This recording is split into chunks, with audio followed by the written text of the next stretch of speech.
now the oldest presidential candidate in US presidential history. But it would be quite unusual and rather hypocritical for the Democrats who've been saying age is but a number to suddenly leap upon that as an issue in this election. Well, let us know what you think of that. Do you think it's fair game to attack Donald Trump on his age and whether he's fit for office because he is, you know, quite old in age? Let us know. gbnews.com/you're saying, what do you make of Kamala Harris? Headlines with Sophia now.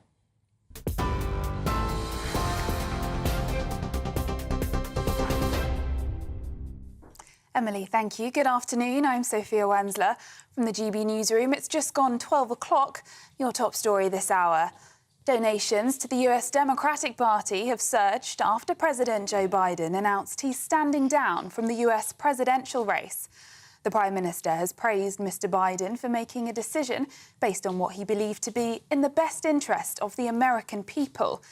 The 81-year-old has endorsed Kamala Harris as Democratic candidate. It comes after the US president faced increasing calls to step aside since a faltering debate performance against Republican Donald Trump last month. And the news comes just 4 months before Americans go to the polls, upending the race for the White House. Kamala Harris says she intends to earn and win the nomination and do everything in her power to defeat Donald Trump. Former President Bill Clinton and former Secretary of State Hillary Clinton joined Mr Biden in throwing their support behind her. A whole host of A-list celebrities have also backed her, but former President Barack Obama has stopped short of endorsing her. Democratic strategist Spencer Critchley says he's not surprised. He's aware that his endorsement carries a great deal of weight, and he's always been reluctant, since that's been the case, to endorse any Democratic candidate before something like a primary contest has been settled, because he doesn't want to be in the position, I don't believe, of having endorsed one candidate, say, and then having another one be chosen and diluting the impact of his endorsement and potentially sowing some division within the party. Meanwhile, former US President Donald Trump, who's standing for the Republican Party, has responded to the news. Writing on his Truth Social platform, he said Joe Biden was not fit to run for president and is certainly not fit to serve and never was. He also said, "We will suffer greatly because of his presidency, but we'll remedy the damage he's done very quickly." Trump has also called Biden the worst president in US history. In other news, Israeli officials have announced that 2 more hostages have been confirmed dead after being taken captive by Hamas terrorists. Alex Danzig, whose 75 and 35-year-old Yagev Bukstab were abducted following the October 7th Hamas attacks on Israel. The Israel Defense Forces have told their families that their bodies are still being held by the terrorist group. And back in the UK, the Prime Minister has set out plans to cut reliance on foreign workers by improving skills training in England. Skills England was a manifesto pledge from Labour and is designed to fix the fragmented and broken training systems. In a speech today, Sir Keir Starmer argued that a new approach is needed to reduce the need for immigration in key sectors. But the Conservatives have warned that the plans to redirect cash could slash the number of apprenticeships on offer. Speaking a short while ago, the Prime Minister laid out his plans. Another marker of the future, with the launch of a new organisation that we hope will transform not just how we train our young people and adults, but also the relationship between business and the education system. A plan to make sure that we're training young people not just for any business, but for the businesses that exist in their communities, the skills that you and they need to take each other forward. Meanwhile, the Conservative leadership race is gathering pace, with the Shadow Work and Pension Secretary Mel Stride the latest Tory to hint at a run at the top job. Speaking to GB News earlier, he was asked whether he would stand. I haven't ruled that out and I haven't ruled it in. We don't yet know what the contest holds. The party board is going to come forward shortly, I think, with the process, and I will finally take a decision at that time. Some colleagues have been speaking to me about that possibility, and it's something that I'm weighing up. And normal levels of service at GP surgeries will take some time to return after Friday's global IT outage. The British Medical Association is warning GPs need time to catch up on lost work over the weekend after the tech glitch knocked a computer system used by doctors offline. The problems with faulty security software CrowdStrike affected more than 8 million computers worldwide, bringing chaos to transport networks and health services. Those are the latest GB News headlines for now. I'm Sophia Wensler, more in half an hour. For the very latest GB News direct to your smartphone, sign up to News Alerts by scanning the QR code or go to gbnews.com/alerts.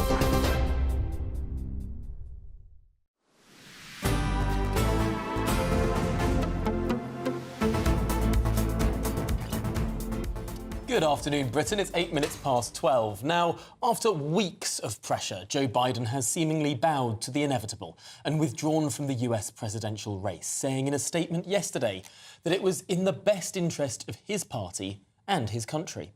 Yes, the 81-year-old has now thrown his support behind his Vice President, Kamala Harris, to be his successor, making her the clear favourite to be the one to take on Donald Trump in November. Well, let's get more on this now with our very own Mark White. Mark, it seems like this was inevitable as soon as that debate performance, that catastrophic debate performance, was carried out. Yeah, I mean, I think that's when at least it was impossible for those who had been more than aware. They cannot have been anything but more than aware of his health and cognitive decline over months and even years. That was the point where that couldn't be denied anymore. It was plain to see for everyone just how difficult he found that process, and he was brutally exposed. And that's why you got this clamber, of course, very publicly, from just a few initially to then very many Democratic senior figures coming forward and saying that Joe Biden had to pull out. And that pressure obviously got to the point where at the weekend he just felt he had to do that. He's being roundly praised for doing that now, but actually it's taken an awful long time to get to this point, and I think there is quite a bit of anger within the Democratic Party that this has been allowed to go on as long as it has gone on, because we're now at a stage where Kamala Harris is being endorsed by him, and there's very little choice for the Democratic Party other than her, because we're so late in the day. Well, yes, and now all eyes on her, on Kamala Harris. And what do we know about her as a potential candidate for president? Yes, she served as vice president, but in terms of her track record? Well, her track record as vice president is questionable, to say the least. I mean, she was given that very big job of trying to help sort out the crisis on the southern border when Joe Biden took office. Not only has she not done that, but that has now exploded, really, with not just hundreds of thousands, but millions of people pouring over that border. And, you know, there have been multiple occasions where people have accused, obviously, Joe Biden of talking gibberish at times, but the same has been said of Kamala Harris. I think the difference this time round, her team will be hoping, is that she will have the full might of the Democratic Party machine behind her, and they'll be able to make sure that she is fully briefed on every aspect that she needs to be briefed about when she goes forward. It will be fascinating, won't it, to see if this debate, the presidential debate that's supposed to take place, covered by ABC News in September, the 10th of September, if that actually takes place now with Kamala Harris and Donald Trump, because that will be the big test for her and also for him to see how he reacts. She's been criticised for her word salads, hasn't she? She has, and repeated phrases that don't particularly seem to make all that much sense. Go on, what's your favourite? There's one about her... The coconut tree. Fallen out of a coconut tree happy, but you're now unburdened by what has been before, and all the rest of it. And the Republicans online have been compiling all of these sort of slightly peculiar, odd phrases that seem to have been repeated ad nauseum. But this does get to a particular question about what happens now, because it's not yet been decided whether there will be what's known as a contested convention, where there is actually a battle on the floor of the DNC to vote for the next candidate, or if this is all going to be sewn up earlier on. We haven't yet heard from certain key players, some touted contenders who could challenge Kamala Harris for the leadership of the party. People like Gretchen Whitmer. Listen, it's certainly possible, but the odds would seem to be stacked against them because, I mean, you've got very little time to try to get a campaign team in place, to try to get all the funding you need to get in place, as well as just trying to get the public to know who you are. There's very little time left, just over 100 days now. By the time you get to the convention, it's going to be quite a bit less than that. Now, we know that the Democratic National Convention committee, the Rules Committee, are meeting on Wednesday to decide the way forward and just what exactly it will be, whether it will be an anointment or whether there will be some kind of open process. That is going to be publicly shared. It's going to be live broadcast. So they say they want to be open and transparent about that. Many people have come out now already at this very early stage and endorsed Kamala Harris, including the Clintons and, of course, Joe Biden himself. Barack Obama hasn't as yet, but that might follow in the coming days and weeks. It would be terribly messy, I think, for the Democrats to get caught up in a big old primary session of debates and arguments and people decrying someone else's ability. It would be great. It would be wonderful. Of course it would for us. Crucially, what does this mean for Donald Trump and the Republicans? Who's more popular versus Donald Trump? President Joe Biden or Kamala Harris? Is Kamala going to, have a jump in the polls? Well, that's a really good point, because at the moment it would have suited, I think, without a doubt, Donald Trump and his campaign team to have Joe Biden stay in place, because all of the opinion polls in all the swing states showed that Trump was now ahead beyond the margin of error. It remains to be seen how Kamala Harris does when she's got the full might of the Democratic Party machine behind her. Does she suddenly become this formidable figure?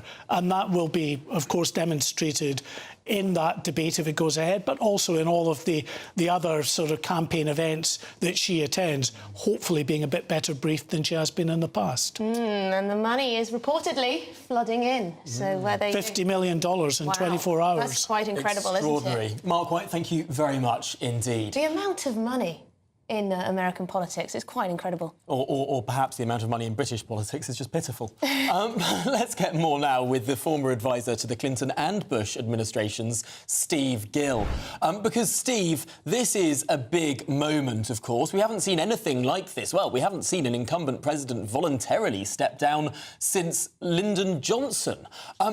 This perhaps had not been seen by many people. When do you think this became inevitable? Well, first of all, what we're not seeing is as interesting as what we're seeing, as you point out.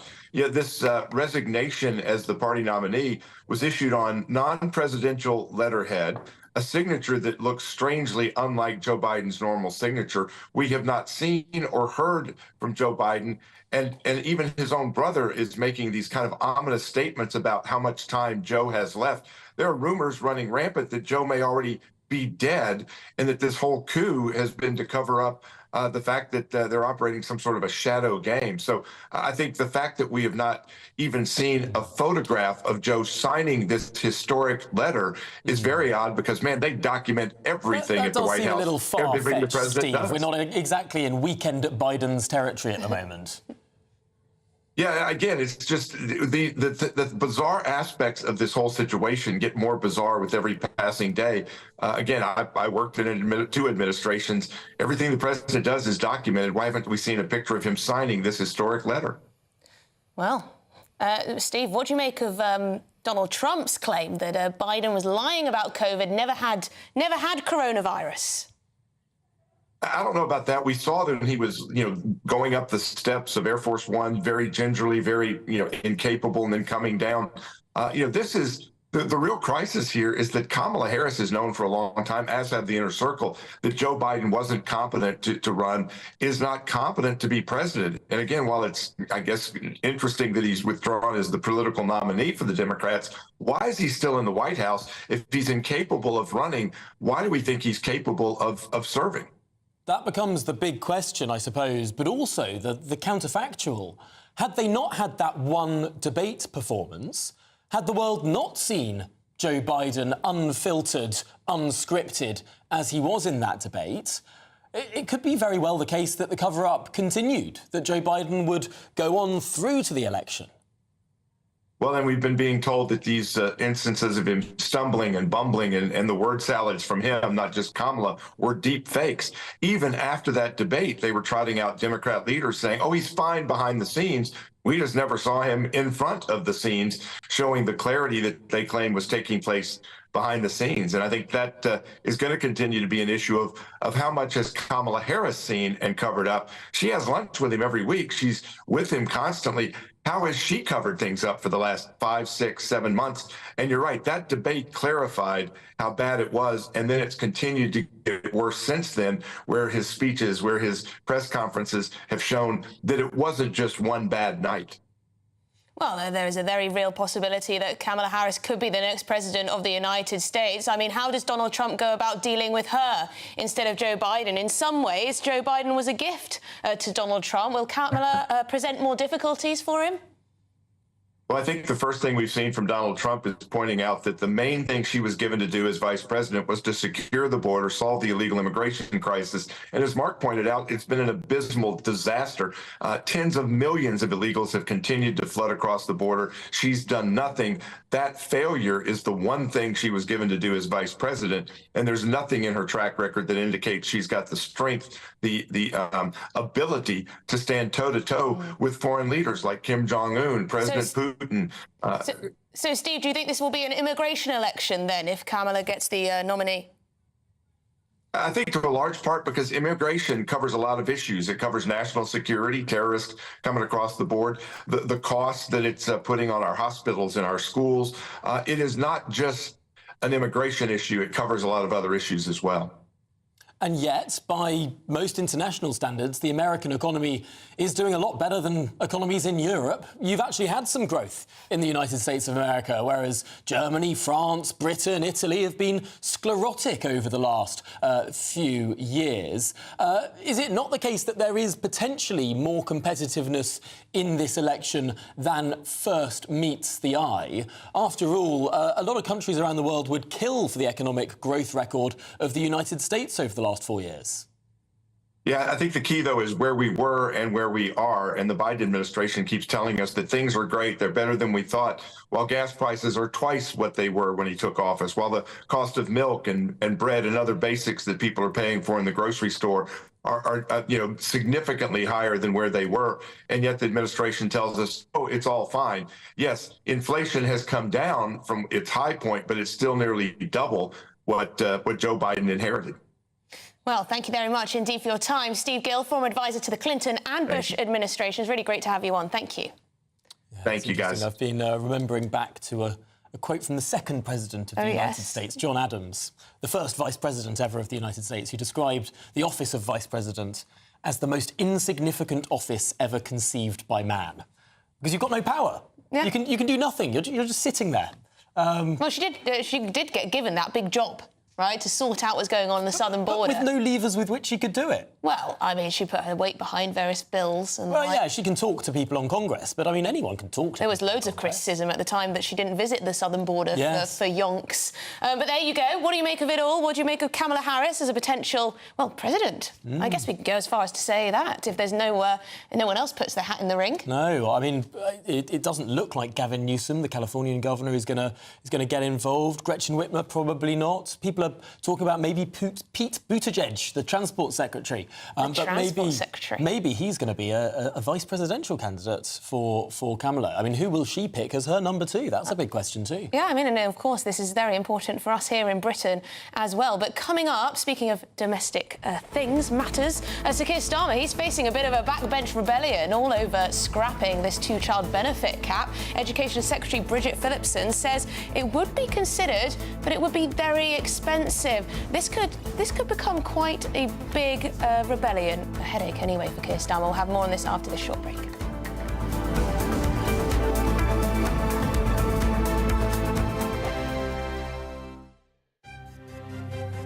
GB News Breakfast, every day from 6 a.m. Khloe Kardashian has come under fire after posting a picture of her 6-year-old daughter wearing a full face of makeup. Yeah, the reality TV star said the youngster was participating in a dance recital and that wasn't an everyday occurrence. So this morning we're asking, is it ever OK to let children wear makeup? Well, joining us now is journalist Julie Cook. So, Julie, it's a child wearing full rouge, bright red lipstick, hair tied back, looking very, very stylised, very much, I think, like a young adult. Is this really the sort of thing we should be doing with small children? Oh, I think it's absolutely fine. I mean, first of all, in Khloe Kardashian's case, it was a dance recital, so it was very much a kind of performance element to it. She said herself in her post, it wasn't something they do every day. She was taking part in a dance activity. So, you know, I think she's vindicated on that front. But I've let my daughter play with makeup since she was 3.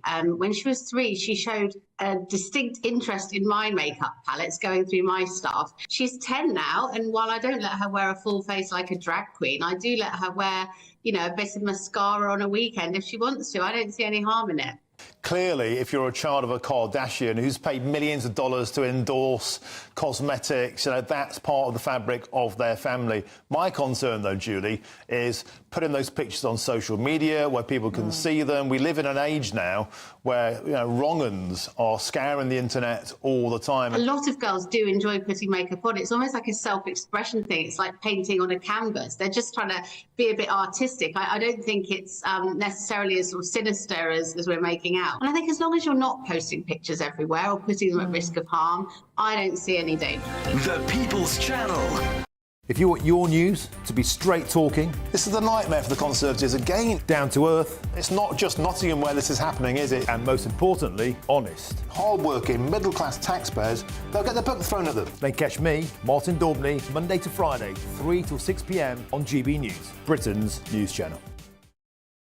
Join me, Neil Oliver, every Sunday night at 6 p.m. on GB News. And if an hour is not nearly enough for you, go to gbnews.com for special extended episodes online every Friday at 9 p.m, where we can truly get into the nitty-gritty of what's going on. GB News, Britain's news channel. We're proud to be GB News, the People's Channel. And as you know, we always love to hear your views. Now, there's a new way of getting in touch with us at gbnews.com/yoursay. By commenting, you can be part of a live conversation and join our GB News community. You can even talk to me, Bev Turner, or any of the members of the GB News family.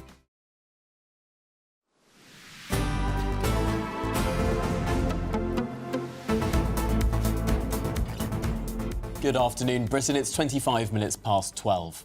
Now, earlier today, the Prime Minister set out his approach to tackle the UK's fragmented and broken training system. Yes, he announced a new body called Skills England that will bring together central and local government, businesses, trade unions, training providers to better understand the nation's skills gap. Just what we need, a new quango.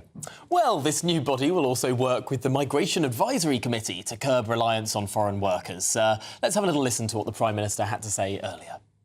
Another marker of the future, with the launch of a new organisation that we hope will transform not just how we train our young people and adults, but also the relationship between business and your education system.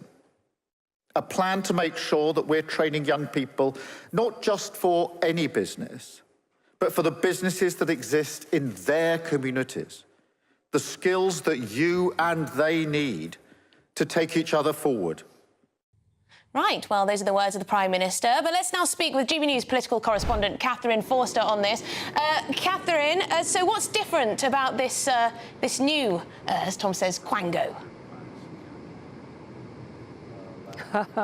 Yes, good afternoon, Tom and Emily. Well, you may well ask, but basically part of this is a little bit Gordon Brown and sort of British jobs for British workers, isn't it? Because yes, they've set up this, Skills England. They're going to look at the training gaps because we know, of course, that, there's been a relentless focus on kids going to university at huge cost. There often aren't the jobs for them.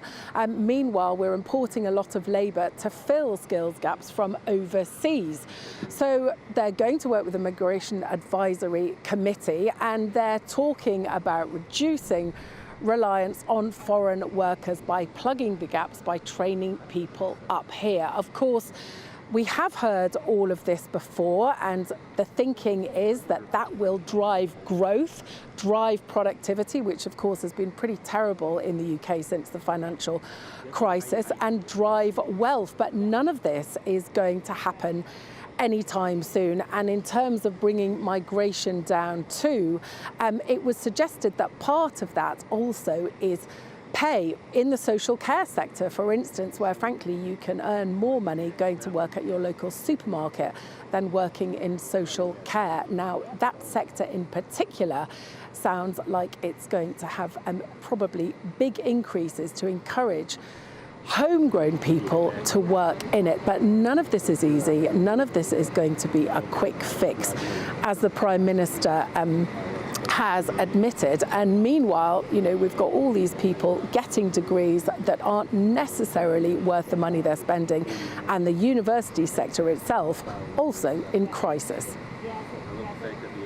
Catherine, a lot of people are suggesting that there is that there isn't such a big skills problem in the United Kingdom. I mean, look at our skills levels compared to places like France. I mean, we don't have that much less training. We've got a very high proportion of people who go to university, lots of people with lots of qualifications.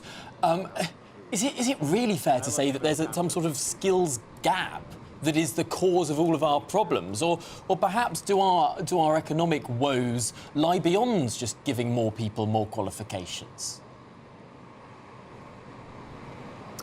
Well, sure, but in countries like Germany, they've had a long history of really valuing apprenticeships and degree apprenticeships, and they're much easier to come by than they are here. Now, sure, the government will say they've created millions, I think 5 million apprenticeships, the previous government, I should say, since 2010. But in terms of degree apprenticeships, they are massively, massively competitive. I mean, there's phenomenal ones if you want to work in engineering, places like Rolls-Royce, BAE Systems, etc. But certainly, there's huge numbers of kids going and doing degrees and then not being able to get graduate level jobs, being qualified, getting a degree that used to qualify you for a good job does not do so in the same way as it does. And meanwhile, we've got, shortages of plumbers, of electricians, lots of industries where they simply cannot get the workers because vocational qualifications have simply not been valued here as much as they have in countries like Germany, for instance. Yes, you raise a good point about how perhaps people are being ripped off when they go to university to study degrees that essentially don't leave them in a better place financially anyway, or in terms of career prospects. But Catherine, there's a bit of a headache for the Prime Minister perhaps with this rebellion over the two-child benefit cap. Quite a number of Labour MPs, backbenchers mainly, are complaining about this. I mean, Rosie Duffield went as far as to call the policy social cleansing. Yes, Rosie Duffield in the Sunday Times yesterday, and of course she's not alone now. Sir Keir Starmer might have a huge majority, but in a way that gives disgruntled MPs, and there are many, many Labour MPs very unhappy with the fact that the Prime Minister is going to continue, which was this Tory policy of linking child benefit, limiting it to the first two children. So if an amendment is selected this week, there could be a rebellion. Now, of course, it's not going to change anything because it won't be on a scale to sort of defeat the government, certainly. But it's a message, isn't it? And the Education Secretary, Bridget Phillipson, speaking this morning, basically said that they would consider scrapping it. I don't think that means it's going to happen anytime soon, but it's something that they would like to do in the future if they could. Now, Sir Keir Starmer was asked about that here at Farnborough. And he said that basically he agreed with what his Education Secretary had said, that you know, she and he are passionate about tackling poverty and child poverty, and highlighting the fact that Bridget Phillipson knows what she's talking about because she'd grown up in poverty herself. So saying that no child should grow up in poverty, and they're going to be working to address that in many ways. So I wonder whether there will be movement, but at the same time, if they give in now to the grumblings of a number of backbench MPs, potentially that makes them look weak. So I don't know whether we're going to see movement on that very soon, but certainly a big issue that's already dividing the party. Absolutely. Thank you very much indeed, Catherine Forster, our political correspondent there in Farnborough. Yes, with a marvellous aeroplane behind it. It's tricky, isn't it? If the cost of living weren't so high, then there wouldn't be any need for these types of benefits. You know, for young families, it's the housing costs, it's the bills, it's everything else, you know, and which makes people dependent on welfare. And I do completely understand the fairness argument that middle-class families scrimp and save and struggle and plan and have to decide whether they can afford an extra child. Or even one. So why should it be different for people on benefits? Why should people on benefits have, if anything, more advantage than people in work on that particular issue of whether they can have more children or not?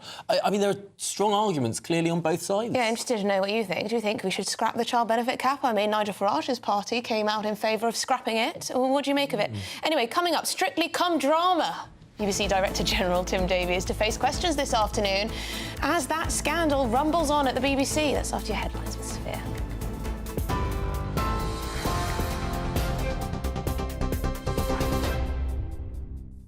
Emily, thank you. It's 12:33. I'm Sophia Wensler in the GB newsroom.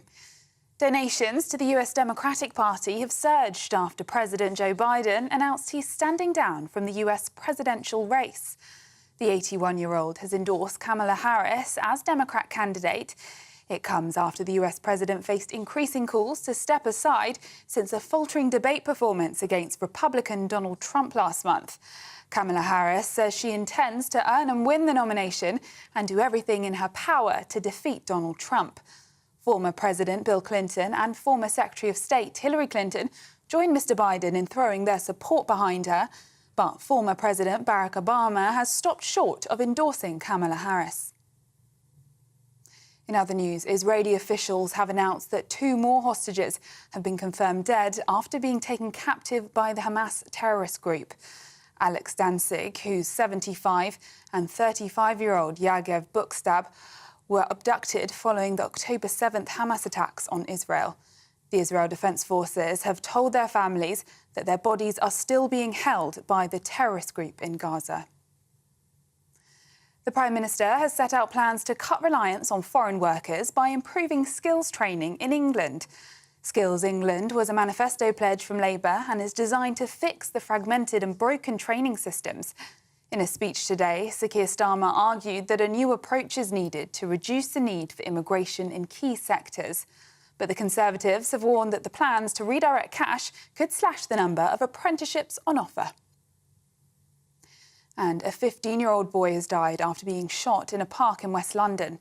The Metropolitan Police were called to the location near Hazelwood Crescent in Ladbroke Grove last night. The teenage boy was found with injuries and pronounced dead at the scene. Police said 6 men have been arrested on suspicion of murder and remain in custody. Those are the latest GB News headlines for now. I'm Sophia Wensler. More in half an hour. For the very latest GB News direct to your smartphone, sign up to News Alerts by scanning the QR code or go to gbnews.com/alerts.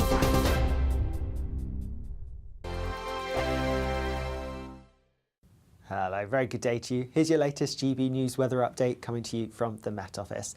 There will be some showery rain still to come as we go through today, but for some of us it will be turning brighter. That's because the system that's bringing a lot of the cloudy wet weather is gradually clearing away towards the east and northeast. That being said, there will still be some outbreaks of showery rain across central eastern parts of England for a time this afternoon, and also across parts of northern England and Scotland. Quite a bit of rain still to come here, and that rain is going to break up a little bit, becoming a bit more showery perhaps, but it's further south and west where we're going to see the best chance of anything dry and brighter developing. And with that, temperatures up a little bit compared to yesterday, generally highs ranging in the high teens to low to mid 20s.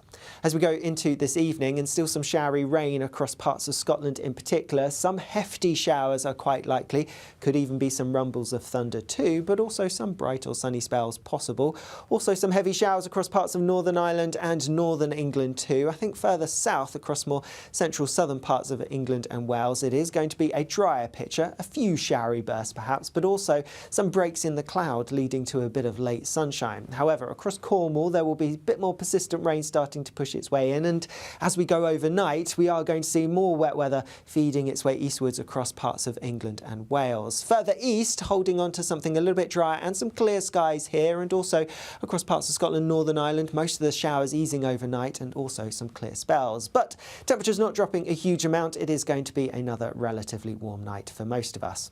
Could be some early heavy rain across some parts of central eastern England first thing tomorrow morning, but that should clear away towards the east, and then thereafter just a few scattered showers around. It is looking like a drier and brighter day than today for many of us. A good chance of seeing some sunshine breaking through, and temperatures a little bit higher than today, and so feeling a bit warmer as well. Bye-bye.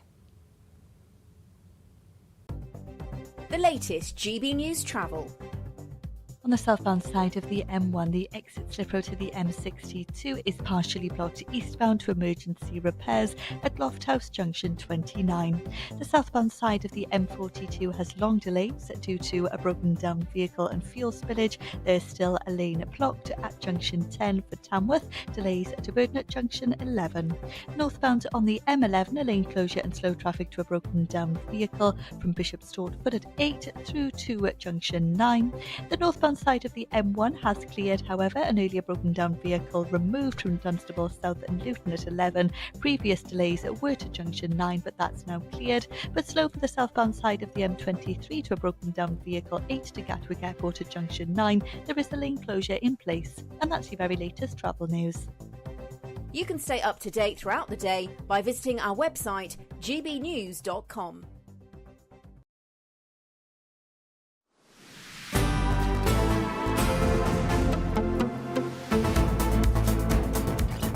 Right, well, good afternoon, Britain. It's 12:39. Now, lots of you have been getting in touch on various things we've been discussing.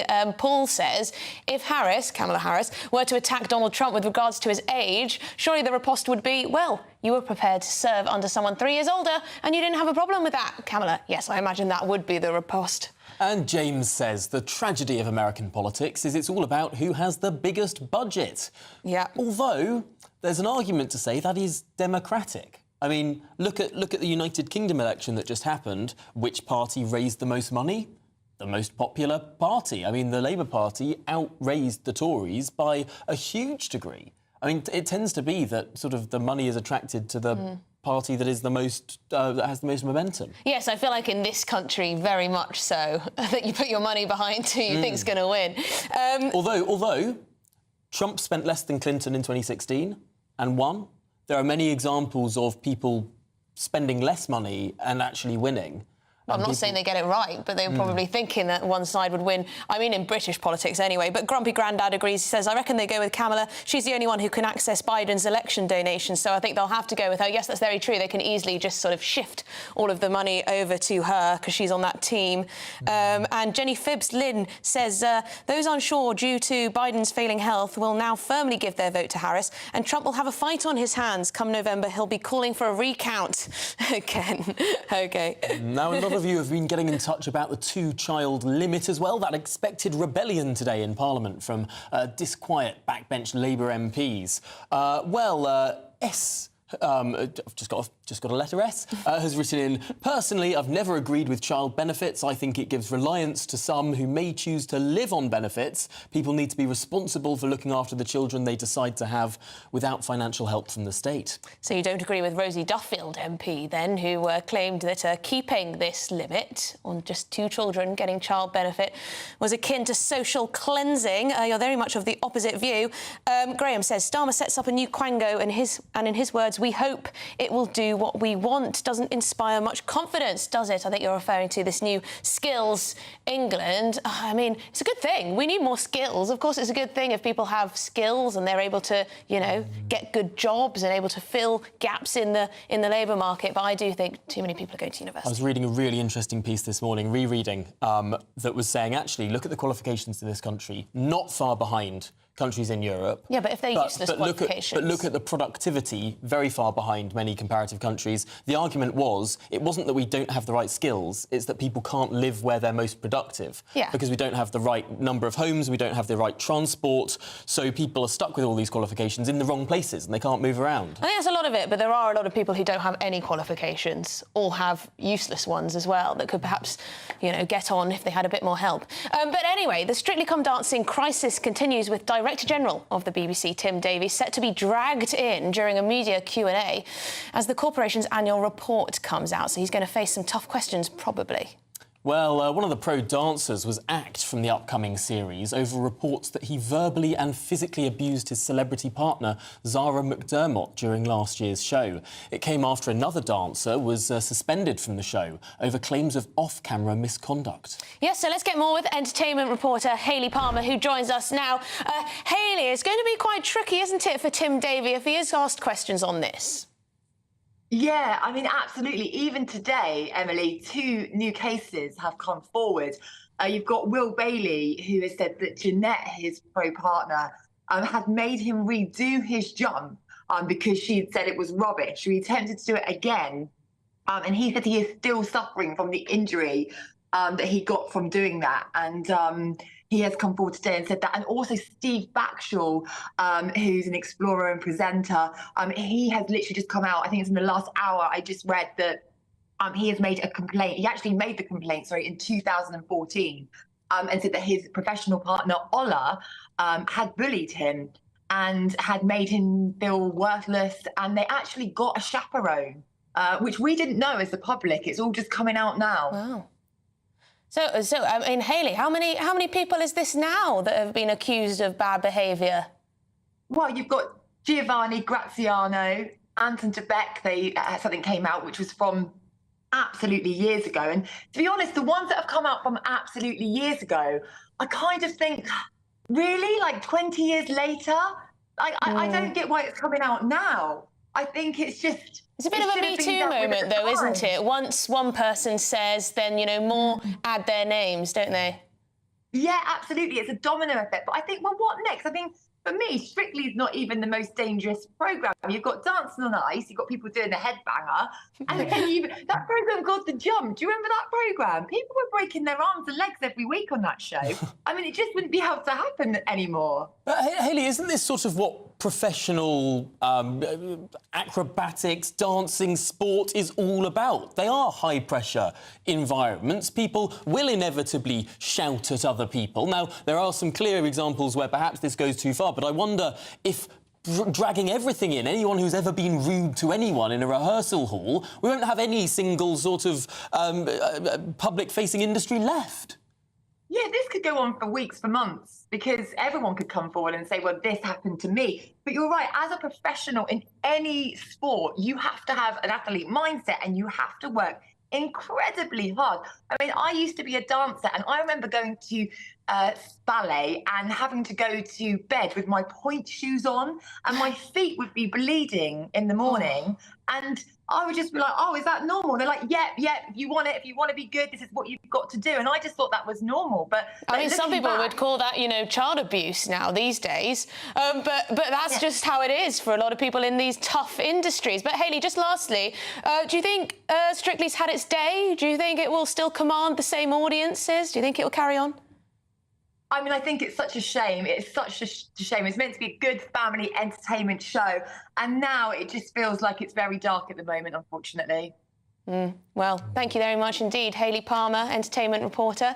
Always great to speak to you. Thank you very much. It would be such a shame. I mean, Strictly Come Dancing does bring a joy to people. I know you're not. You don't watch it. I haven't watched it since I watched it with my parents when I was growing up. You know? And did they love it? Yeah, I think it's a nice sort of family entertainment show that sort of everyone can sit on the sofa and watch, and there are fewer and fewer of those these days. Some of the outfits were a bit skimpy, but I guess that's part of the fun. Oh, that's fun for the dads. That's fun for the dads. I don't know, the men too. The men too. Anyway, coming up, we're zooming back to Farnborough as the UK and its allies show off their military might. I'm looking forward to this. Don't go anywhere.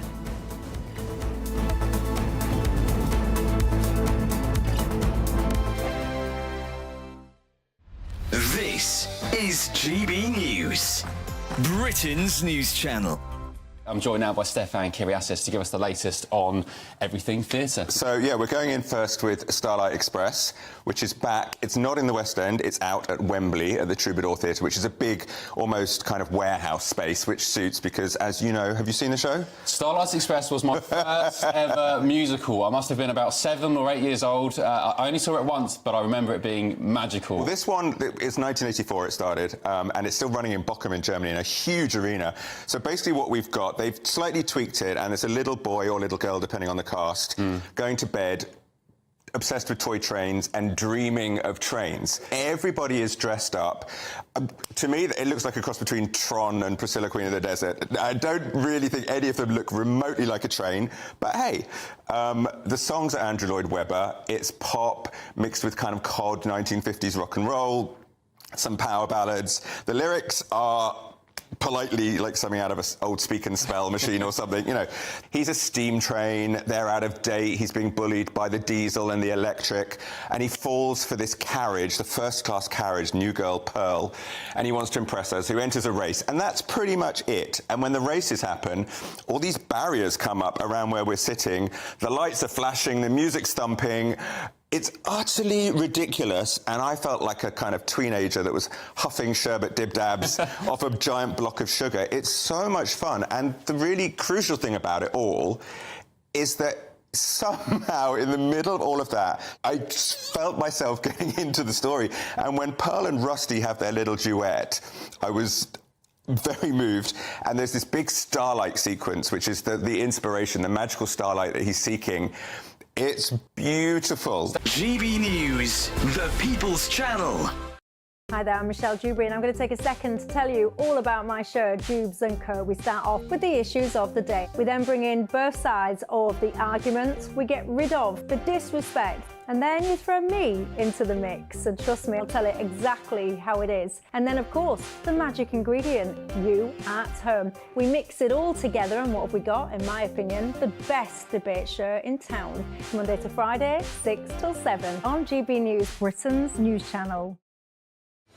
I'm Patrick Christie's. Every weeknight from 9, I bring you 2 hours of unmissable, explosive debate and headline-grabbing interviews. What impact has that had? We got death threats and the bomb threat and so on. As time passes, She could have said storm. you made my argument for me. My guests and I tackle the issues that really matter with a sharp take on every story. Went everywhere. Something practical could be done. Or I can become something different. Patrick Christie's tonight from 9 p.m. only on GB News, Britain's news channel.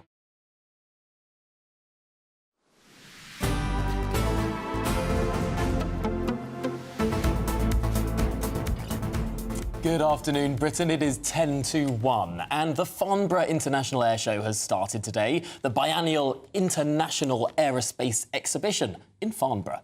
Well, it's looking at aircraft and equipment, avionics, ground equipment and materials. Yes, but the event comes amid an uncertainty over Britain's Tempest fighter jet programme, which is feared to be at risk of being axed as part of a major defence review. Well, let's cross to Farnborough and speak to GB News reporter Charlie Peters, because this Tempest programme is a joint expedition between Britain, Japan and Italy. We've already put about £2 billion into it. And there are some big questions. I mean, how much of a reliable partner can Britain be?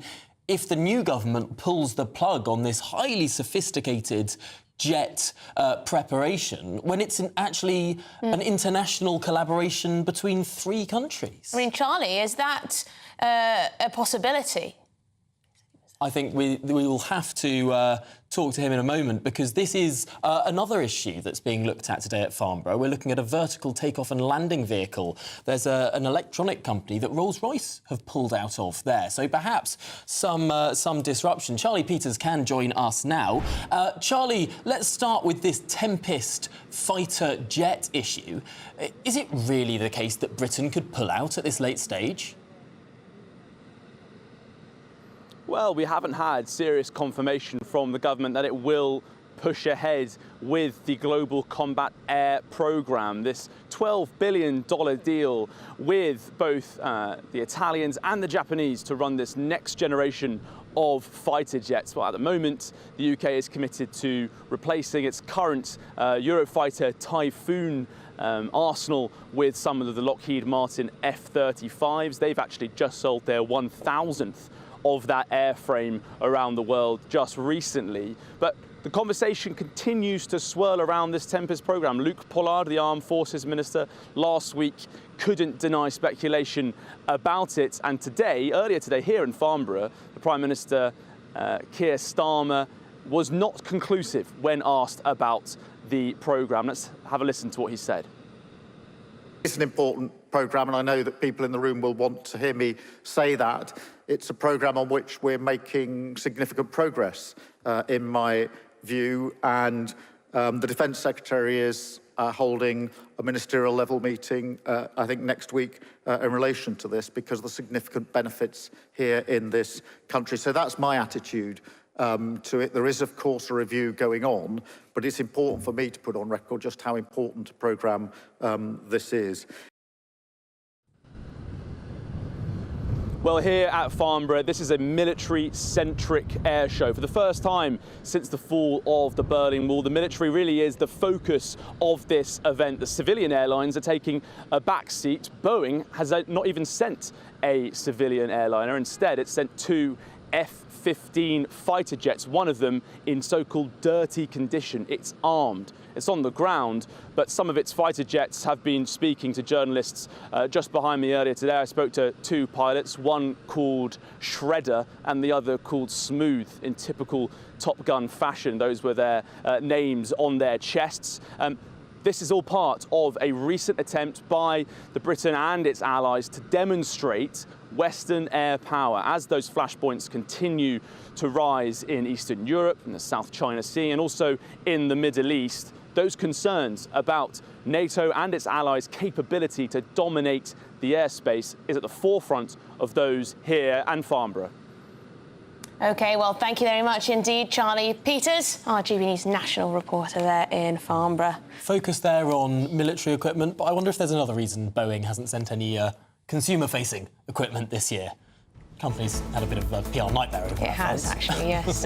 Anyway, coming up, are Brits abroad a disgrace? We'll be having that debate. There's been quite a lot going on in Mallorca, if you hadn't noticed.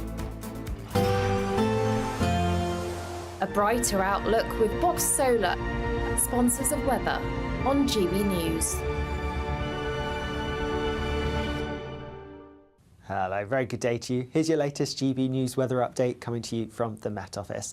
There will be some showery rain still to come as we go through today, but for some of us it will be turning brighter. That's because the system that's bringing a lot of the cloudy wet weather is gradually clearing away towards the east and northeast. That being said, there will still be some outbreaks of showery rain across central eastern parts of England for a time this afternoon, and also across parts of northern England and Scotland. Quite a bit of rain still to come here, and that rain is going to break up a little bit, becoming a bit more showery perhaps, but it's further south and west where we're going to see the best chance of anything dry and brighter developing. And with that, temperatures up a little bit compared to yesterday, generally highs ranging in the high teens to low to mid-20s.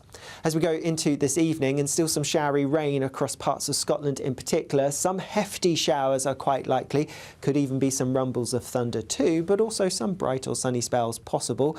Also some heavy showers across parts of Northern Ireland and Northern England too. I think further south across more central southern parts of England and Wales, it is going to be a drier picture, a few showery bursts perhaps, but also some breaks in the cloud leading to a bit of late sunshine. However, across Cornwall, there will be a bit more persistent rain starting to push its way in, and as we go overnight, we are going to see more wet weather feeding its way eastwards across parts of England and Wales. Further east, holding on to something a little bit drier and some clear skies here, and also across parts of Scotland, Northern Ireland, most of the showers easing overnight and also some clear spells. But temperatures not dropping a huge amount. It is going to be another relatively warm night for most of us. Could be some early heavy rain across some parts of central eastern England first thing tomorrow morning, but that should clear away towards the east, and then thereafter just a few scattered showers around. It is looking like a drier and brighter day than today for many of us. A good chance of seeing some sunshine breaking through, and temperatures a little bit higher than today, and so feeling a bit warmer as well. Bye-bye. That warm feeling inside from Boxed Boilers, sponsors of weather on GB News.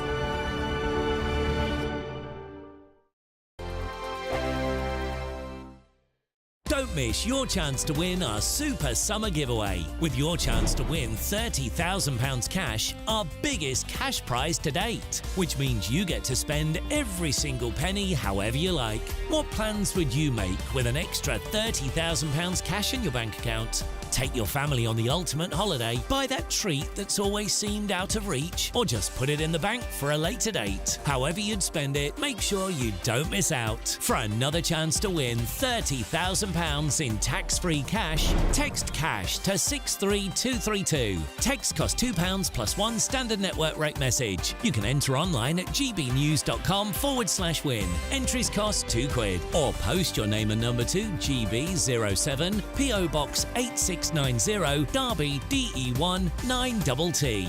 UK only. Entrants must be 18 or over. Lines close at 5 p.m. on the 30th of August. Please check the closing time if listening or watching on demand. Good luck.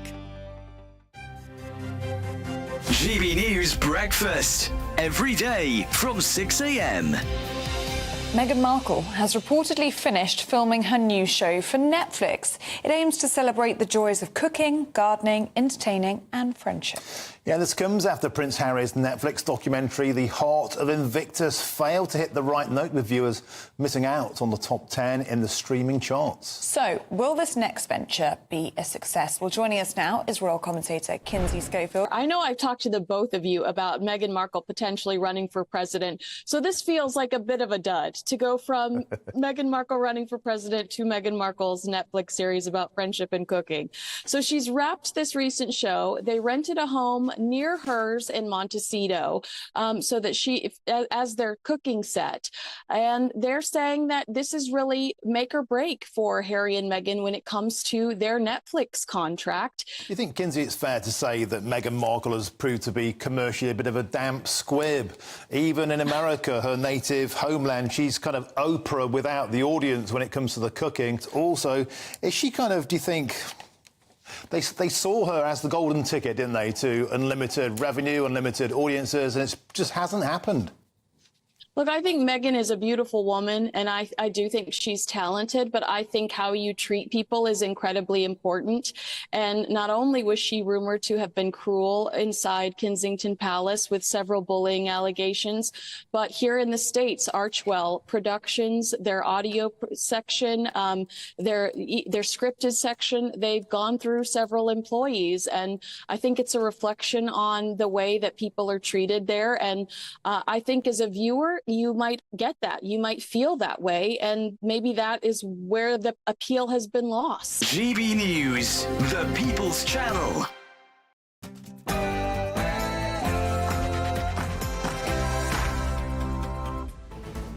Well, good afternoon, Britain. It's 1 o'clock on Monday, the 22nd of July. I'm Emily Carver. And I'm Tom Harwood. Ride gone with Joe Biden out of the presidential race. All eyes are on his vice president. But who exactly is Kamala Harris? And will she really glide to the nomination uncontested? Rebellion brews. Labour is facing a revolt from its own parliamentarians on a child benefit policy. One Labour MP is calling Starmer's position a form of social cleansing. But will the new government buckle under this growing backbench pressure? And our debate this hour, are Brits abroad a disgrace? Well, 50,000 residents of Mallorca think so, as they demand Britain take back its drunks.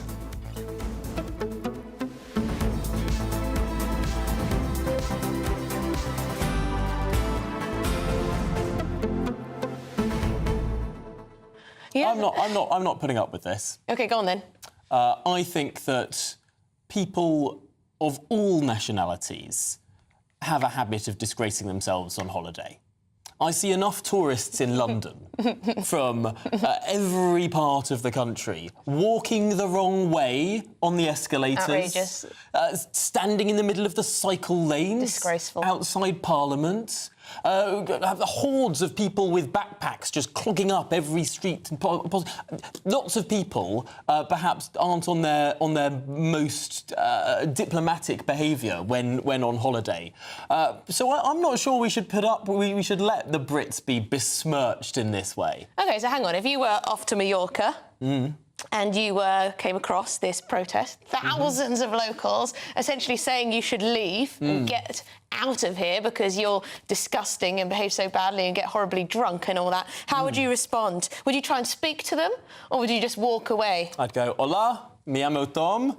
I would not try and speak with them. Yeah, no, you'd probably add to their simply, frustrations, wouldn't you? I would simply walk the other way, and maybe I'd take my business to a city that didn't host a big protest. Because ultimately, these places rely on tourism. They've got nothing else in their economy. I mean, it's quite incredible, isn't it? I mean, the amount of money that British tourists bring to sunny areas of Europe, it must be extraordinary. It must be. Well, think millions, about what else they produce. I mean, what is it? What I don't know much about the Mallorcan economy. I'm sure some of our viewers do. But have you ever been, felt a bit guilty for your presence on holiday in some of these towns? Because, I mean, some of them do become Little Britain, don't they? They do, but you think about the poverty in Spain, the youth unemployment, the number of people who actually leave the country. It's extraordinary, talking to people in the UK who have come from Spain, the number of degrees that they have, doing jobs that they really don't need, a PhD for.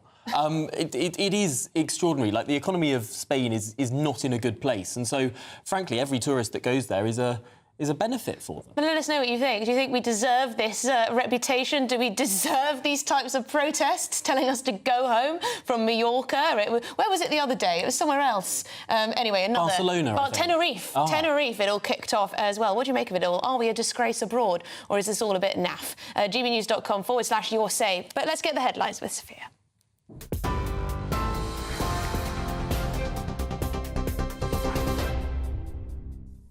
Good afternoon, I'm Sophia Wensler in the GB newsroom. Your top story this hour. Donations to the US Democratic Party have surged after President Joe Biden announced he's standing down from the US presidential race. The Prime Minister has praised Mr. Biden for making a decision based on what he believed to be in the best interest of the American people. The 81-year-old has endorsed Kamala Harris as Democratic candidate. It comes after the US president faced increasing calls to step aside since a faltering debate performance against Republican Donald Trump last month. Kamala Harris says she intends to earn and win the nomination and do everything in her power to defeat Donald Trump. Former President Bill Clinton and former Secretary of State Hillary Clinton joined Mr. Biden in throwing their support behind her. But former President Barack Obama has stopped short of endorsing Kamala Harris. Democratic strategist Spencer Critchley says he's not surprised. He's aware that his endorsement carries a great deal of weight, and he's always been reluctant, since that's been the case, to endorse any Democratic candidate before something like a primary contest has been settled, because he doesn't want to be in the position, I don't believe, of having endorsed one candidate, say, and then having another one be chosen and diluting the impact of his endorsement and potentially sowing some division within the party. Meanwhile, former US President Donald Trump, who's standing for the Republican Party, has responded to the news. Writing on his Truth Social platform, he said Joe Biden was not fit to run for president and is certainly not fit to serve and never was. He also said, "We will suffer greatly because of his presidency, but will remedy the damage he's done very quickly." Trump has called Biden the worst president in US history. In other news, Israeli officials have announced that 2 more hostages have been confirmed dead after being taken captive by Hamas terrorists. Alex Danzig, who's 75, and 35-year-old Yagev Bukstab were abducted following the October 7th Hamas attacks on Israel. The Israel Defense Forces have told their families that their bodies are still being held by the terrorist group in Gaza. Back in the UK, the Prime Minister has set out plans to cut reliance on foreign workers by improving skills training in England. Skills England was a manifesto pledge from Labour and is designed to fix the fragmented and broken training systems. In a speech today, Sir Keir Starmer argued that a new approach is needed to reduce the need for immigration in key sectors. But the Conservatives have warned that the plans to redirect cash could slash the number of apprenticeships on offer. Speaking a short while ago, the Prime Minister laid out his plans. Another marker of the future, with the launch of a new organisation that we hope will transform not just how we train our young people and adults, but also the relationship between business and your education system. A plan to make sure that we're training young people not just for any business, but for the businesses that exist in their communities, the skills that you and they need to take each other forward. Meanwhile, the Conservative leadership race is gathering pace, with Shadow Work and Pensions Secretary Mel Stride the latest Tory to hint at a run at the top job. Speaking to GB News earlier, he was asked whether he would stand. I haven't ruled that out and I haven't ruled it in. We don't yet know what the contest holds. The party board is going to come forward shortly, I think, with the process, and I will finally take a decision at that time. Some colleagues have been speaking to me about that possibility, and it's something that I'm weighing up. Welsh Health Minister Elena Morgan has announced she is running to replace outgoing First Minister Vaughan Gething, who lasted just 4 months in the post. Baroness Morgan will be standing on a joint unity ticket with Rural Affairs Minister Hugh Aranka-Davies, who would become Deputy First Minister.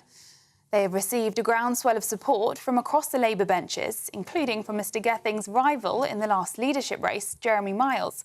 It comes after Mr Gething was forced to announce his resignation as First Minister and Welsh Labour leader last week.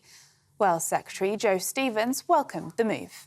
Well, it will depend on the Senedd Labour Group members as to who is nominated and whether there's more than one candidate, and that's a decision for them. I'm looking forward to seeing the conclusion of the contest, whatever process and however long that takes, and working with the new First Minister of Wales. A 15-year-old boy has died after being shot in the park in West London.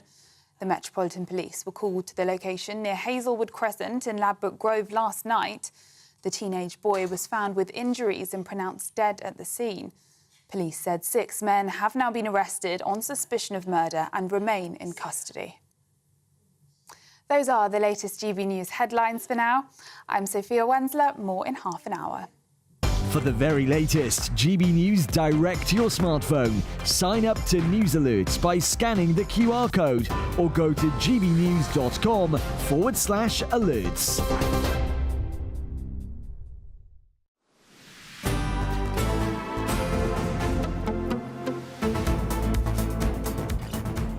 Good afternoon, Britain. It is 9 minutes past 1.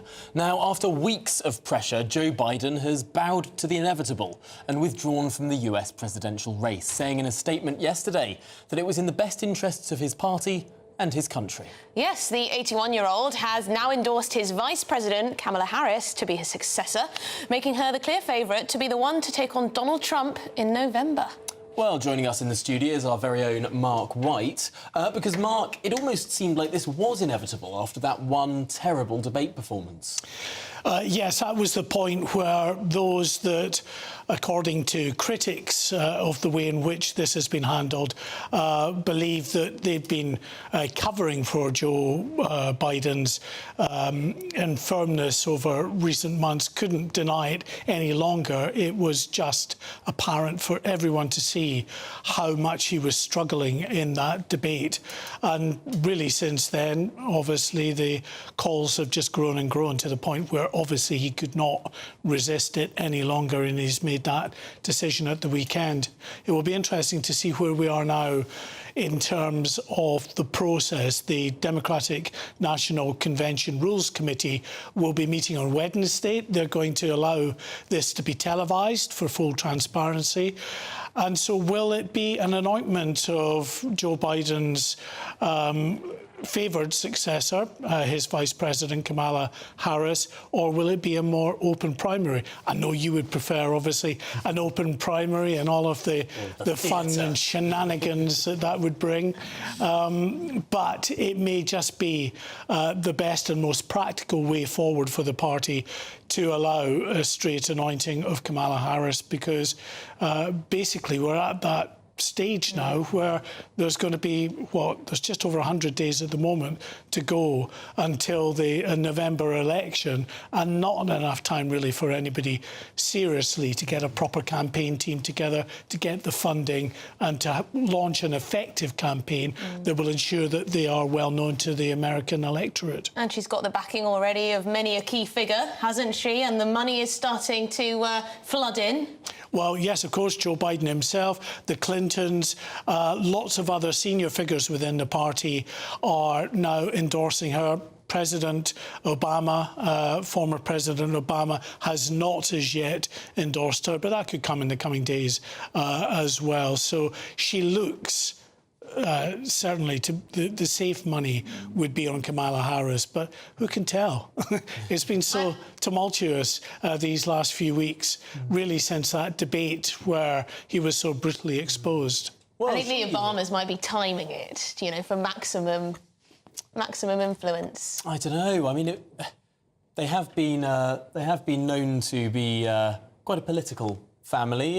Many people have spoken. Many people have spoken about how Michelle might have eyes on the top job. You know. But how has this news all gone down with the British public? Let's cross over to our very own Ray Addison, who's in Crawley for us.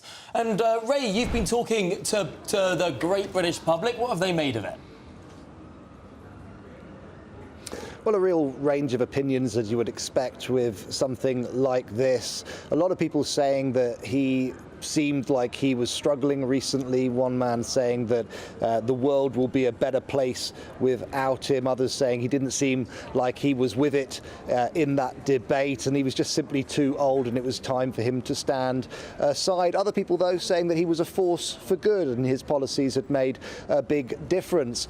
Now, when it comes to Kamala Harris, a lot of people just simply don't really have a great deal of information about her or understanding of who she is, and therefore they're questioning whether she has the sort of profile that is needed to beat Donald Trump.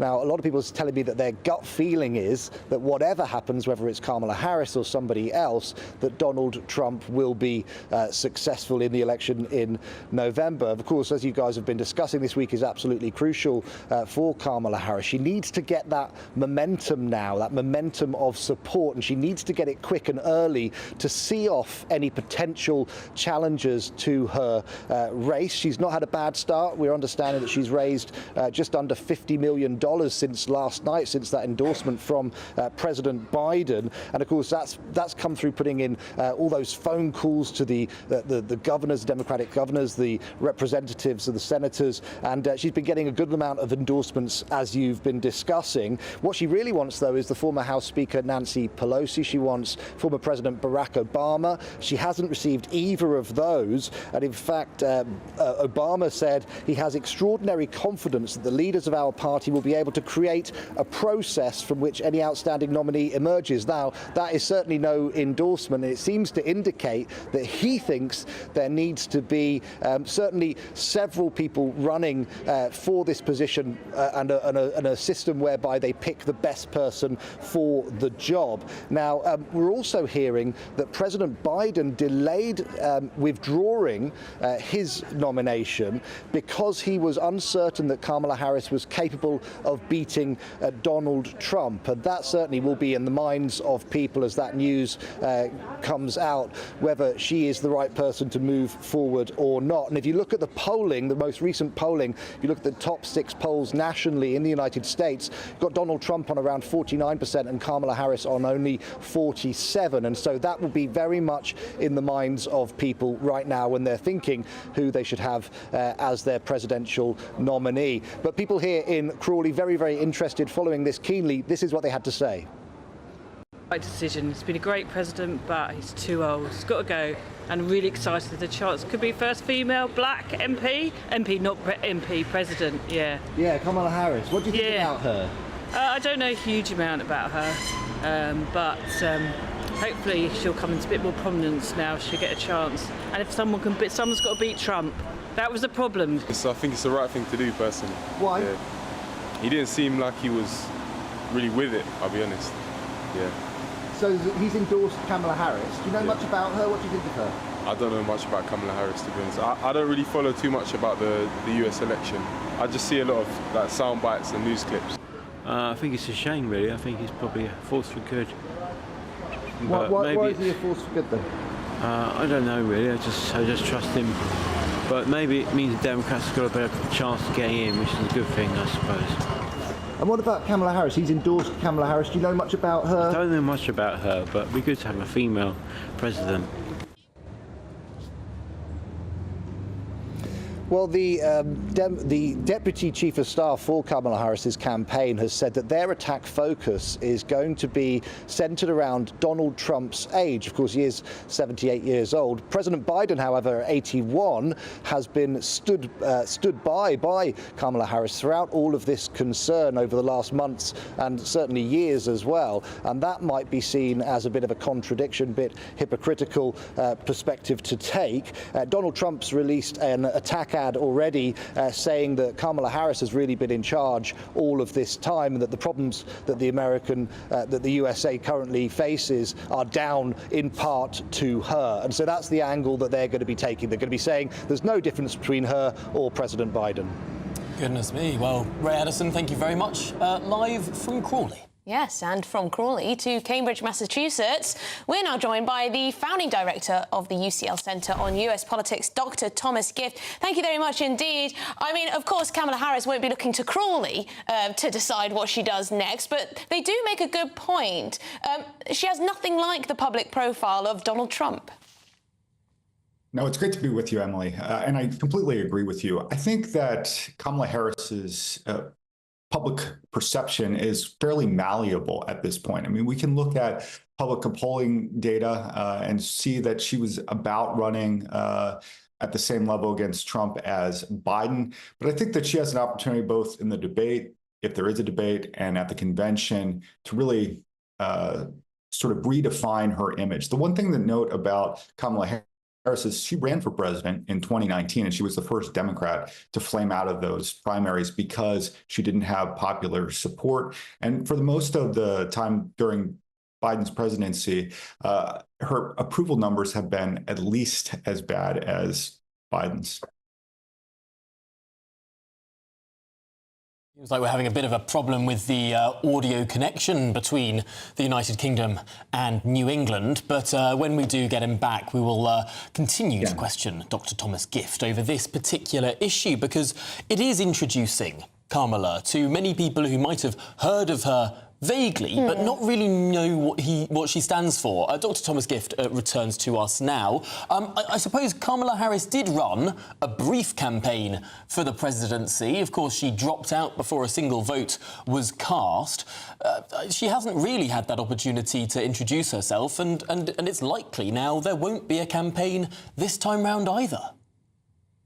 Well, I think you're absolutely right. She does have an opportunity to reintroduce herself at a debate, if there is a debate, or the convention. But there, some have speculated about running kind of a mini primary between now and the convention. I just don't think that's going to happen. I think with Biden endorsing her, Harris is the presumptive nominee. Party elites say that there will be an orderly, transparent process to find a successor, but really what they're talking about is just a process whereby Kamala Harris emerges even stronger than she is now. So I think maybe this could work to her advantage, because candidates like in this case might get sort of a honeymoon period where they're not as scrutinized as heavily, or at least it takes a little bit of time for that to come out, especially with all the enthusiasm on the Democratic side. But she's going to have to define herself separate and apart from the Biden administration.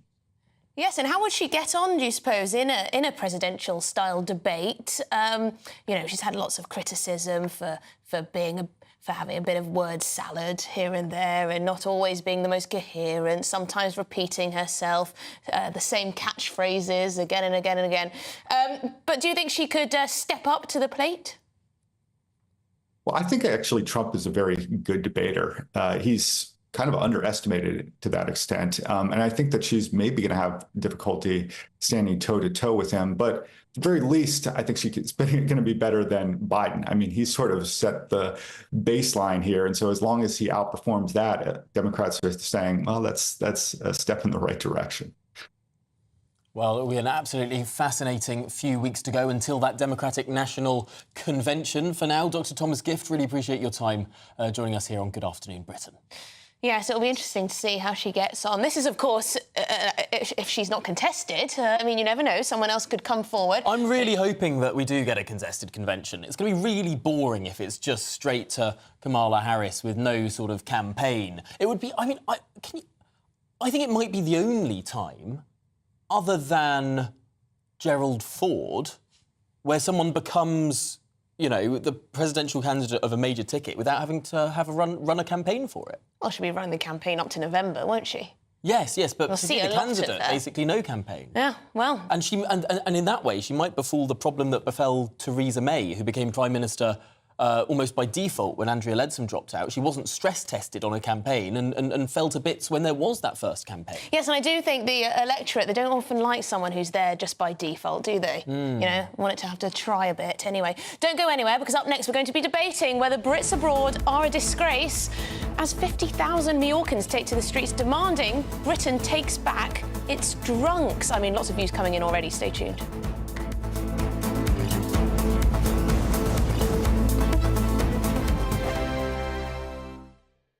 Nana Queer, weekends from 3 p.m. Now, the last time we spoke, we always talk about the topic of gender and your transition. So talk to me about now, though. What you have done is you've created a comic book about your life and about your transition to tell us things that perhaps the press and media don't talk about. Yes, so throughout the years, I have always been persuaded to write a book, but I was never ready to disclose so much. And I've been working this beautiful comic book. I brought you a little copy. It's here. You can have a look into it later, where I'm detailing past experiences, growing up in Brazil and then moving to this country, and my struggles, the struggles that I had to go through to become the woman that I'm today. I'm a woman. I'm not a biological woman, but I am a woman. I just cannot have babies because I don't have the female organs, but I'm a woman inside out, therefore I use the female toilet. But what has been going on around, there are a lot of people, they regard themselves as being transgender when they're actually not. They don't have any psychological help, they don't have any medical help. They just wear female clothes and makeup and they call themselves female. And they're the ones using female spaces and take advantage of that. And that is what should stop and be controlled. But that's the problem, isn't it? So what do you do to stop that? I mean, the suggestion was a third extra space. How would you feel about a third extra space where, this is where if somebody is trans or any of those other things can use rather than using the female toilet? I don't think that would work, actually, because these people that those people that regard themselves as being females in their minds, they still would use the female toilet. GB News, the People's Channel. In the GB newsroom, we bring you the news as it happens. With our team of dedicated journalists across the UK, GB News brings you accurate reporting of the day's topical agenda. When the news breaks, wherever and whenever it's happening, we'll be there. This is GB News, the People's Channel, Britain's news channel.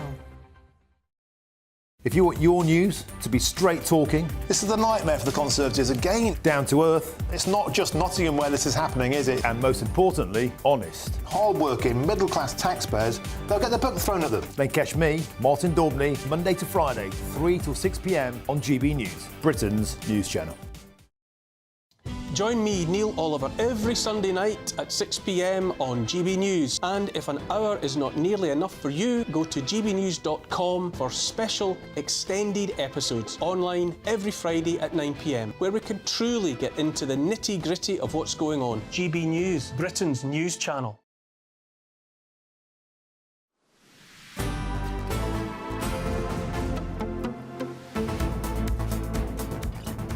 Well, it's 1:25. Good afternoon, Britain. Now, the age-old question, are Brits abroad a disgrace?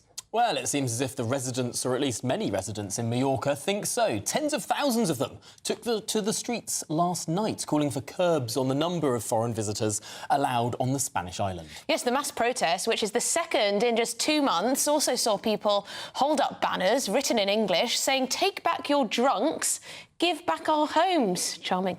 Well, we're asking, are these protests justified?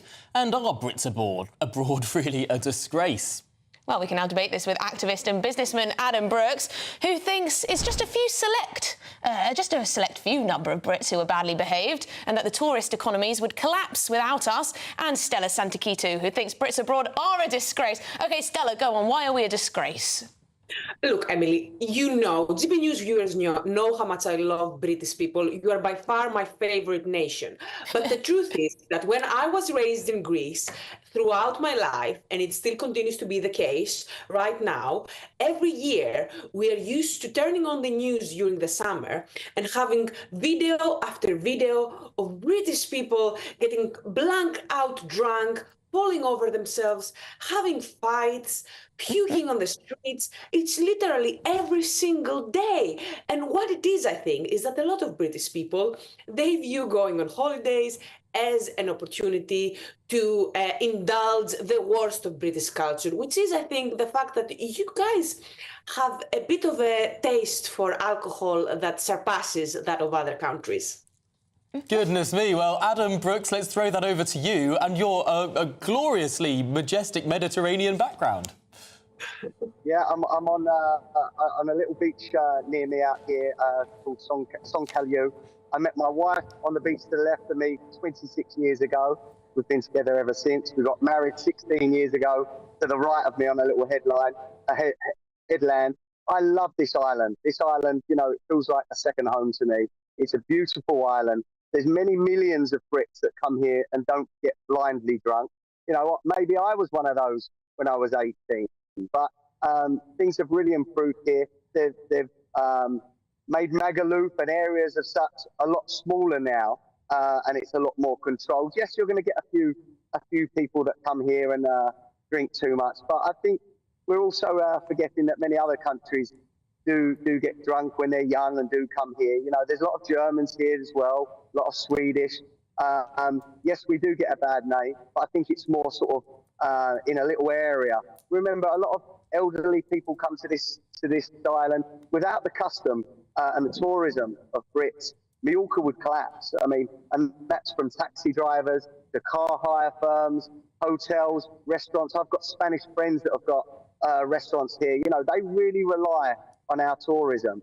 And to blanket for everyone together, just because there's a few youngsters that go and get blindly drunk in Magaluf or an area like that, I think is very unfair. And I think these protesters do need to realise that there's many Mallorquians that are horrified that they're protesting and are horrified that if Brits stop coming here, their restaurant would go bust or their car hire firm would go bust. So we've got to be mindful of that. It's interesting you say that, Adam, because, Stella, there are some counter-protests in Mallorca. Reportedly, some people are saying, no, we love you, please stay, we don't want you to go, because otherwise, as Adam says, we'll lose so much business. Well, for sure. Look, all of these countries, Greece is heavily dependent on tourism. We need tourists to continue coming. But at the same time, I have been hearing from a lot of people who are in the tourism industry in Greece that they complain about how, especially, and I hear that about British tourists a lot, they will come, they will either go to an all-inclusive hotel, so they will not exactly boost the local economy, or they will go to the supermarket and they will just buy snacks from the supermarket rather than go to, you know, the local tavernas and contribute somehow to the economy. So they do feel that sometimes there is a type of tourism that doesn't particularly help the local economy flourish, because at the same time you will have more, let's say the word that one would use is sophisticated tourists who will not want to go to these areas exactly because they will have a reputation and because they will not want to go through the streets where, you know, there are British youths falling over themselves, puking all over the street. Again, I'm not saying this is all tourists, for sure, but there is a certain cultural phenomenon where British people think, I'm going to go to this place in Spain or Greece, and I'm going to get blackout drunk, and it's going to be amazing. And in my opinion, this is not the best use of your time or money, guys. There are much better ways to enjoy a Mediterranean holiday. Well, let's close this debate now with Adam Brooks, because, Adam, I suppose there will be... This is strangely evocative of things that we see in the United Kingdom. There are people, of course, who will have similar ideas about people coming from other countries into the UK, thinking it's making the place too crowded. There are also people who've protested against more economic activity in their local area, that they don't want a new business or a new housing development. Isn't this just the same thing, but that the Spanish are doing this time? Not at all, because just remember, holidays are maybe a week or two for many. What you're saying is sort of permanent or long-term businesses back in the UK. We've got to remember that many Mallorcan jobs rely on tourism. So, you know, if we stop coming here, what are they going to work as? It really would go downhill.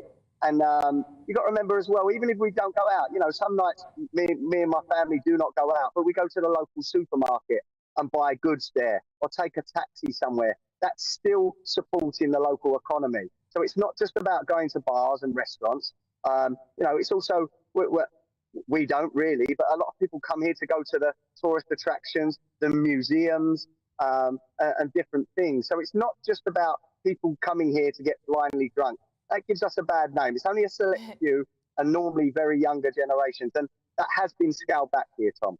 I don't know, the middle-aged men and women sometimes like to get roaring drunk. But yes, mostly younger people, really. But thank you very much, Adam Brooks and Stella Santakidou. Enjoy Mallorca, Adam. It looks rather splendid, actually. Yeah, a lot nicer than grey old London. So you've got today. Stella, presumably holidaying in Devon. Yes. In the UK, sampling, you know, although I know a lot of people in the resorts in Devon are very annoyed about people buying second homes down there, you know, Airbnbs clogging up and all the small country lanes with massive 4x4s and all the rest of it. But Stella, the interesting point about the all-inclusives, well, the thing is, if Brits are so badly behaved, probably better that they stay in the all-inclusive, you know? They could just get drunk in a parameter. Just irritate each other. Irritate each other. Let us know your thoughts. Lots of you have been getting in touch on this. But on the way, Sir Keir Starmer faces a backbench rebellion over scrapping the two-child benefit cap. He's refused to. Education Secretary Bridget Phillipson says it would be considered, but would be very expensive. We'll have more on that after your news.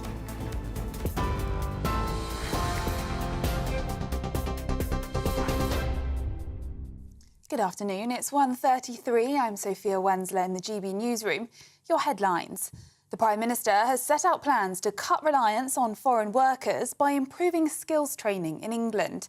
Skills England was a manifesto pledge from Labour and is designed to fix the fragmented and broken training systems. In a speech today, Sir Keir Starmer argued that a new approach is needed to reduce the need for immigration in key sectors. But the Conservatives have warned that the plans to redirect cash could slash the number of apprenticeships on offer.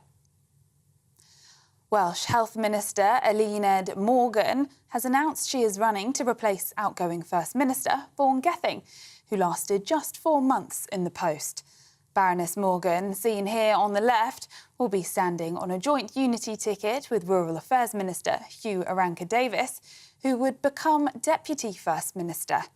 They have received a groundswell of support from across the Labour benches, including from Mr Gething's rival in the last leadership race, Jeremy Miles. It comes after Mr Gething was forced to announce his resignation as First Minister and Welsh Labour leader last week. In the US, donations to the US Democratic Party have surged after President Joe Biden announced he's standing down from the US presidential race. The 81-year-old has endorsed Kamala Harris as Democrat candidate. It comes after the US president faced increasing calls to step aside since a faltering debate performance against Republican Donald Trump last month. Kamala Harris says she intends to earn and win the nomination and do everything in her power to defeat Donald Trump.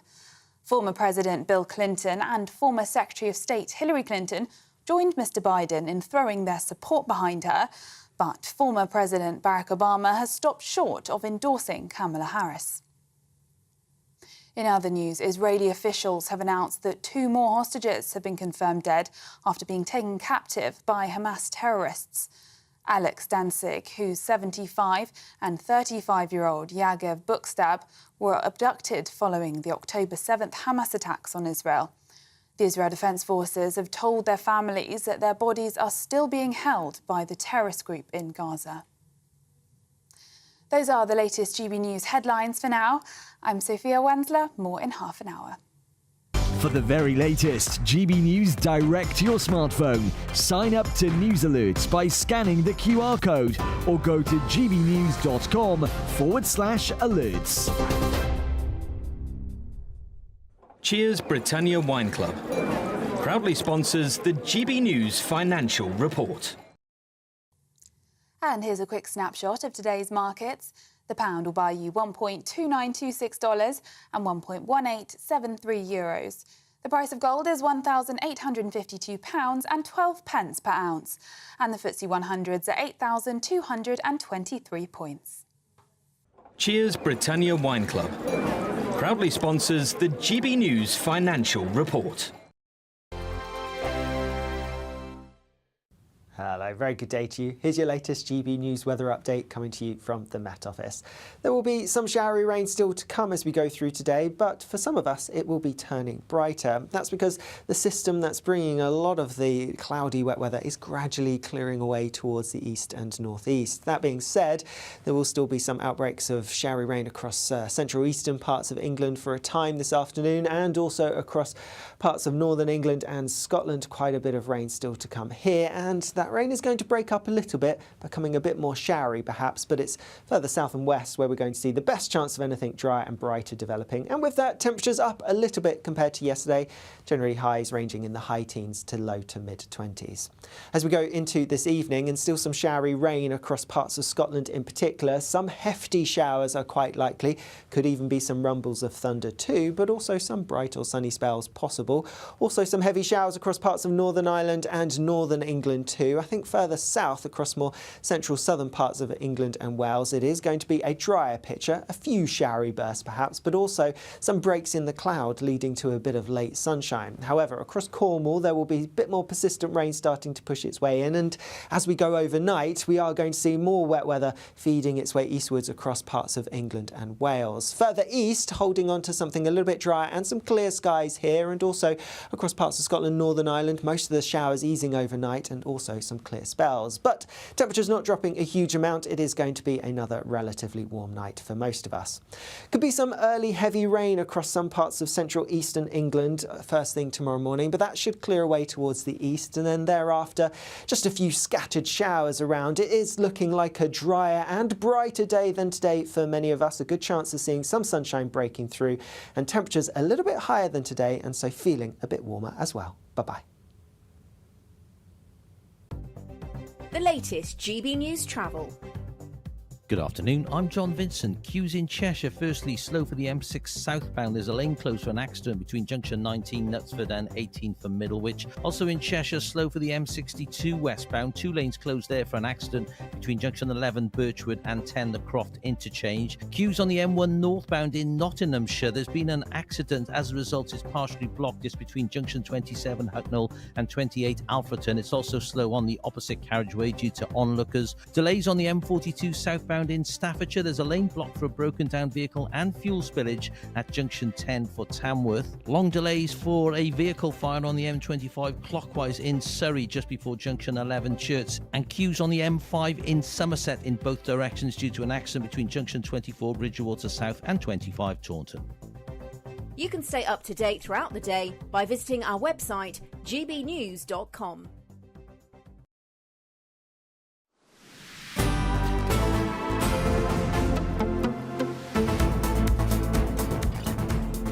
Good afternoon, Britain. It is 20 to 2, and speculation continues to grow as to whether the government will scrap the 2-child benefit cap. Earlier today, the Education Secretary said that scrapping it will be considered by the government. Well, this comes as Sir Keir Starmer could face the threat of his first backbench revolt over the measure, which affects some 1.6 million children. Yes, so let's now speak with former Labour Party spokesman James Matthewson. James, the numbers are growing. A lot of backbenchers on the Labour side coming out against Keir Starmer's policy so far on this. I mean, I was struck by Rosie Duffield's comments that this policy, this 2-child limit on child benefit, is akin to social cleansing. Yeah, Rosie Duffield, not one usually to avoid controversy, to be honest. She's somebody who's caught in controversy in the past quite frequently, and the party will be reticent, I think, to move just on her. It's not just her, though, is it? It's also, you know, Zara Sultana and some of the new ones too. Yeah, they would be reticent to move on somebody like Rosie Duffield's position alone. However, there are more and more backbenchers who are supporting this. Now, it makes sense, right, for the Labour government to do away with this. It's not their policy. It's a Conservative policy. It was introduced in, I think it was 2017. At the time, it was resisted by the Labour Party. It was resisted by most of the opposition parties in Parliament, including Liz Saville-Roberts, who was the Plaid Cymru representative at the time. I think she's still in Parliament now, actually, and she did a great campaign on that the Labour Party, I believe, provisionally backed. So there's no reason why they shouldn't back it, other than, of course, that crucial issue of money and fiscal responsibility. They cannot crumble at the first sign of resistance from the backbenchers, and Rachel Reeves seems to be the sticking point with this.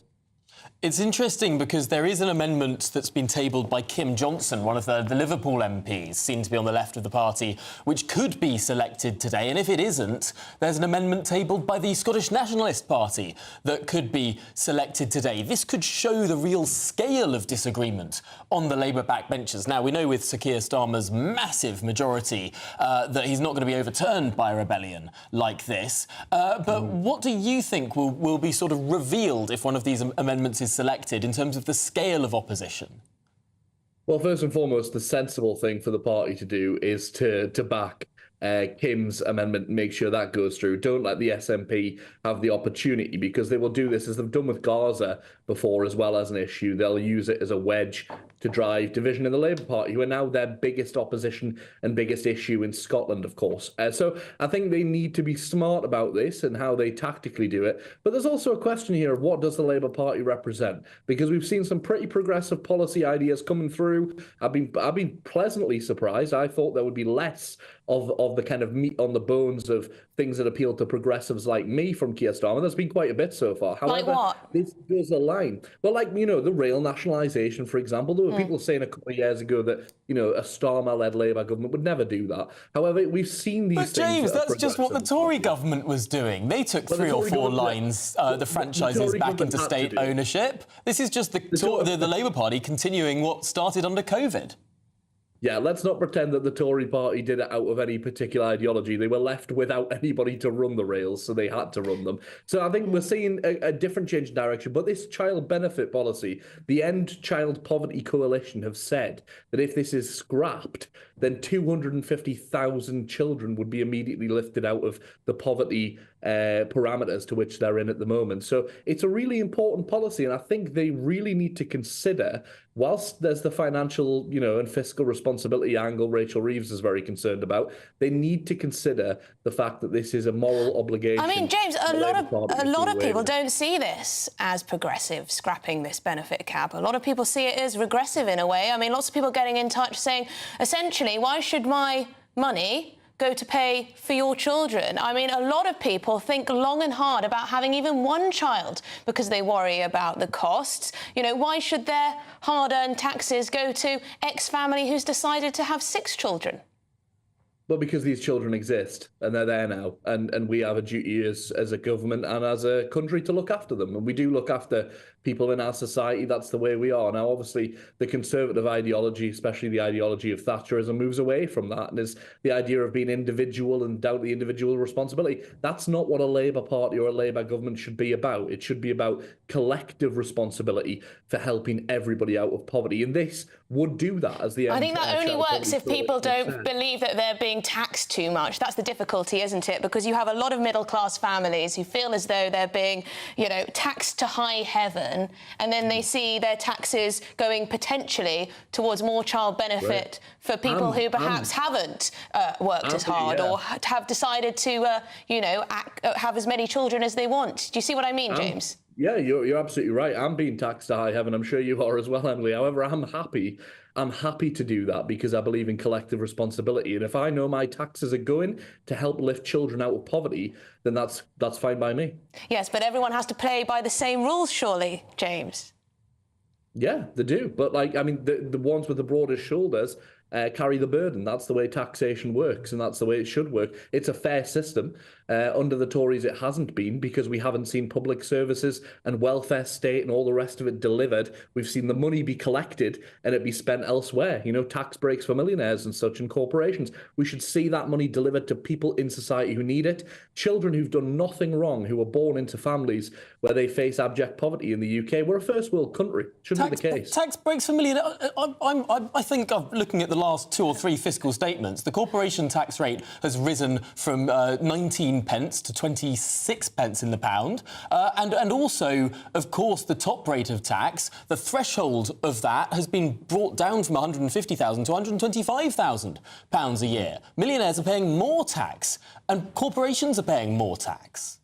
They have gradually over recent years because of public pressure and public pressure alone. There comes a point where even Conservative governments have had to say, well, we can't run an NHS, we can't run public services without taxing those who need to pay for it. Doesn't it rather undermine your first point that there have been tax cuts to millionaires and tax cuts to businesses? I mean, we've seen taxes raised and raised and raised.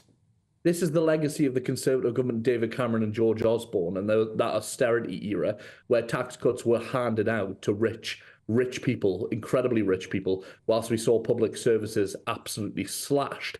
And this is the legacy of that. We've got children living in abject poverty in the UK who've been born into that because we don't have systems in place to support them. Fantastic things James, like just lastly, surely the focus should be on reducing the cost of living for everyone rather than expanding the welfare state. I don't know why. I think we should be proud of having a good welfare state. It's a mark of a civilised society, a civilised country. And I think we're one of the best in the world if we do it right. We haven't been doing it right for 14 years, and we have a chance to change that now. And I think Labour need to take that responsibility seriously. OK, well, thank you very much indeed. James Mathewson, former Labour Party spokesman. Thanks for your time. Well, coming up, Prince George is celebrating his 11th birthday today, and there's a fantastic new picture of him. We're going to be taking a look at all of that after this short break.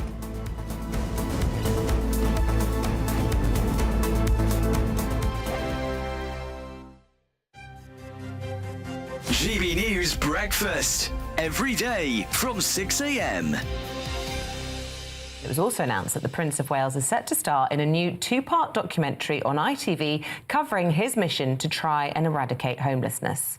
Well, let's talk about this and much, much more with Angela Levin, royal biographer, who joins us in the studio.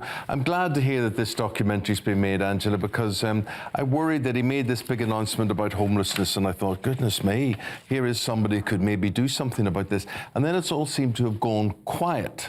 He's been very busy with it, actually.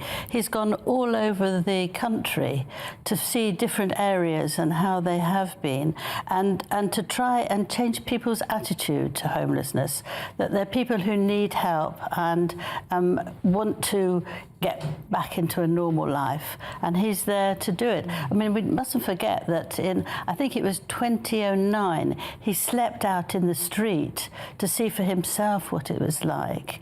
And he also helps people who are selling the magazine. Big Issue, no? Yes, The Big Issue. And he's worked all day long with the same man twice now. So I think he was actually just covering the basic about what it was like for him and how he can now help other people. He and Catherine are putting £3 million straight away into that, and it's going to Where be... does that money come from? Their own foundation, you know. Oh, yeah. Yeah, so they're not taking it from our tax or anybody else's, you know. And there will be a lot more. And he's been getting the money to do this. And I think he wants to do this so badly because of his mother. You know, she took them to see people who were homeless. GB News, the People's Channel. Join me, Camilla Tominey, for a frank and honest discussion with those in power that cuts through the spin and gets to the heart of the issues shaping our nation. You haven't confirmed that you want to stand as leader, but you haven't ruled it out either. This report basically says that he's not fit to stand trial. Is he indecisive? Incompetent? I deliver the dose of reality Westminster needs. That's the Camilla Tominey Show at 9:30 every Sunday on GB News, the People's Channel, Britain's news channel.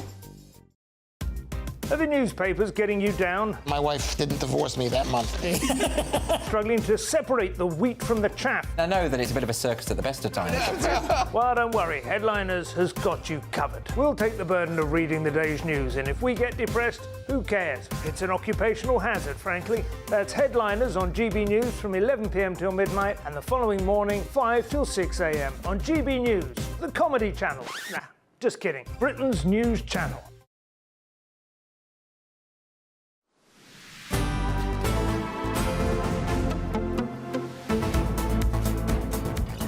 Well, it's 1:51 and Prince George is celebrating his 11th birthday today, and there's a pretty fantastic new picture of him. Yes, the image was taken by his mother, Princess Catherine, and posted on Kensington Palace's own social media accounts.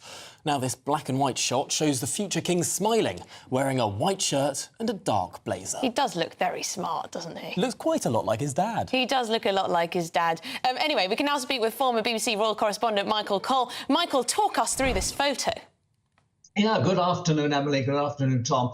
As you say, it's a lovely portrait taken by his mother a few days ago at Anmer Hall in Norfolk on the Sandringham estate, where they're spending the first part of their summer holidays. And as you say, he looks good. I would say he looks 100% Spencer. I remember saying to Princess Diana that she'd bred some height into the royal family, and she said to me, "And good looks, Michael, and good looks." And he certainly, she did, and he certainly looks not dissimilar to his uncle, the Earl of Spencer, when he was about that age. One of a monochrome is terribly effective. She's chosen black and white, which I think is very nice for portraits, and it's come out terribly well without any sort of editing of any kind whatsoever. I think one of the points of interest will be that he's wearing a friendship bracelet. Now, perhaps that was acquired at the Taylor Swift concert. I understand. Perhaps you know, Emily, but maybe these friendship things are very much a Swifty thing. They are. But they are. Thank you. I wasn't wrong on that. What I'm very glad about is that maybe he'll make double-breasted navy blazers fashionable again. Those with 4 brass buttons on the sleeves, you see. That's been out of fashion for a long time. So I've got mine out of the wardrobe. I don't know, Michael. I was in a very trendy fashion shop, men fashion wear, and there was quite a few double-breasted suits going along. I bumped into Jacob Rees-Mogg in the office a little bit earlier. He was wearing a double-breasted suit, as he always does. Oh, well, so for some people, it's never been out of fashion. Well, that's good. But Tom, of course, you're single-breasted today, but you're always very, very smart. Anyway, it's a great picture. And of course, there he is at 11 years old. He's got 2 more years at Lambrook Prep School, which is not far from home in Windsor Great Park at Adelaide Cottage. And then he's going to go on to another school, whether it be Marlborough, his mother's school, Eton, his father's school, or maybe even Oundle in Northamptonshire, not far from the Spencer ancestral home at Althorpe. So we don't know, but he looks very happy. And of course, we last saw him enduring the last-minute sad defeat of England in the UEFA Cup final in Berlin. But he was also looking very smart in a little suit. Yes, Michael Cole, thank you so much for joining us and talking through that picture. And a very happy birthday to Prince George too. Oh yes, don't go anywhere. We've got plenty more to bring you in reaction to Joe Biden's decision not to stand in the presidential election. Stay with us. A brighter outlook with Box Solar, sponsors of weather on GB News. Hello, very good day to you. Here's your latest GB News weather update coming to you from the Met Office. There will be some showery rain still to come as we go through today, but for some of us it will be turning brighter. That's because the system that's bringing a lot of the cloudy wet weather is gradually clearing away towards the east and northeast. That being said, there will still be some outbreaks of showery rain across central eastern parts of England for a time this afternoon, and also across parts of northern England and Scotland. Quite a bit of rain still to come here, and that rain is going to break up a little bit, becoming a bit more showery perhaps, but it's further south and west where we're going to see the best chance of anything drier and brighter developing. And with that, temperatures up a little bit compared to yesterday, generally highs ranging in the high teens to low to mid-20s. As we go into this evening, and still some showery rain across parts of Scotland in particular, some hefty showers are quite likely, could even be some rumbles of thunder too, but also some bright or sunny spells possible. Also some heavy showers across parts of Northern Ireland and northern England too. I think further south across more central southern parts of England and Wales, it is going to be a drier picture, a few showery bursts perhaps, but also some breaks in the cloud leading to a bit of late sunshine. However, across Cornwall there will be a bit more persistent rain starting to push its way in, and as we go overnight we are going to see more wet weather feeding its way eastwards across parts of England and Wales. Further east, holding on to something a little bit drier and some clear skies here, and also across parts of Scotland, Northern Ireland, most of the showers easing overnight and also some clear spells. But temperatures not dropping a huge amount. It is going to be another relatively warm night for most of us. Could be some early heavy rain across some parts of central eastern England first thing tomorrow morning, but that should clear away towards the east, and then thereafter just a few scattered showers around. It is looking like a drier and brighter day than today for many of us. A good chance of seeing some sunshine breaking through, and temperatures a little bit higher than today, and so feeling a bit warmer as well. Bye-bye. That warm feeling inside from Boxed Boilers, sponsors of weather on GB News.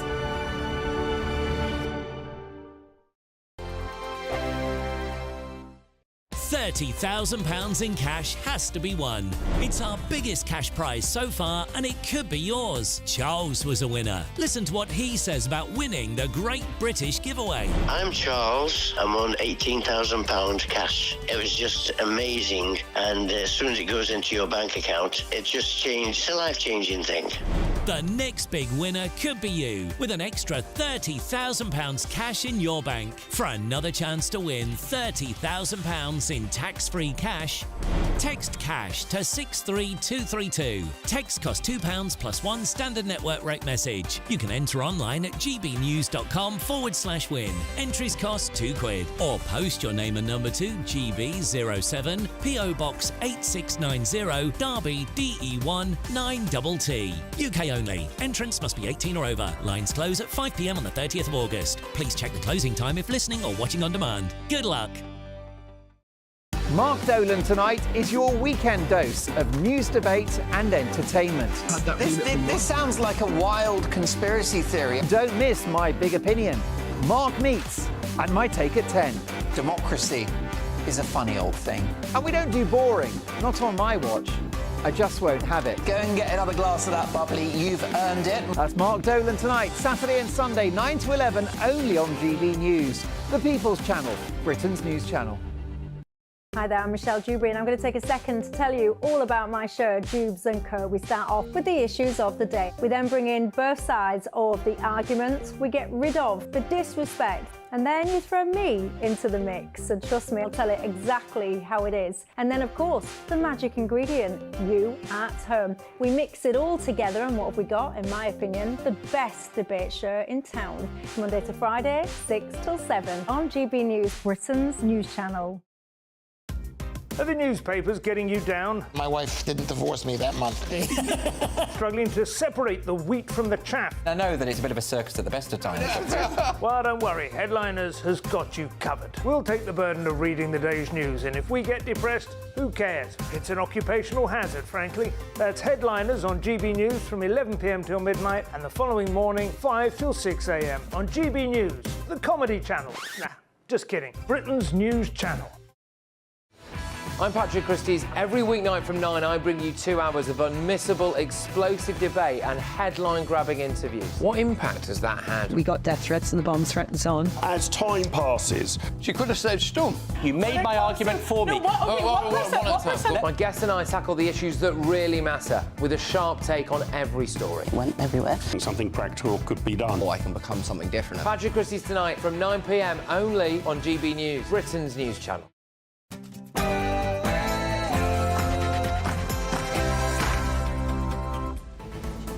Good afternoon, Britain. It's 2 o'clock on Monday, the 22nd of July. I'm Tom Harwood. And I'm Emily Carver. Bide gone. With Joe Biden out of the presidential race, all eyes turn to his vice president. But who is Kamala Harris? And will she really glide to this nomination, now uncontested? And rebellion brews. Labour is facing a revolt from its own MPs on child benefit. One Labour MP is calling Starmer's position a form of social cleansing. Will the new government buckle under this growing pressure? And custodians have labelled the Albert Memorial highly offensive, as it reflects a Victorian view of the world that differs from mainstream views today. We'll be getting reaction to this. Should we tear down all Victorian monuments?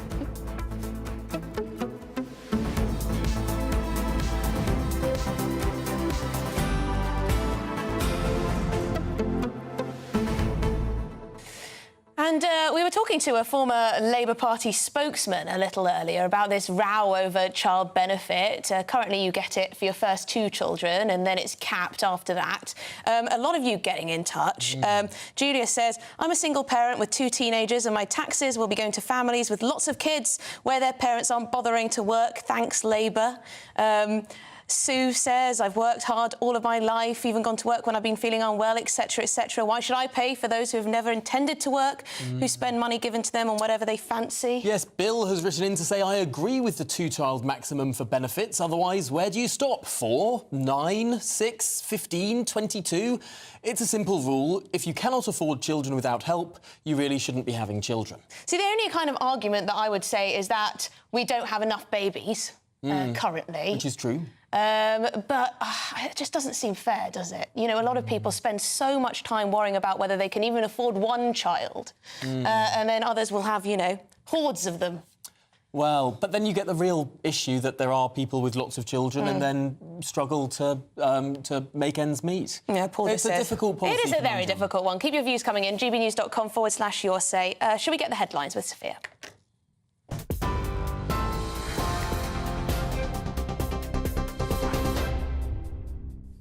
Emily, thank you. Good afternoon from the GB Newsroom. It's just gone 2 o'clock.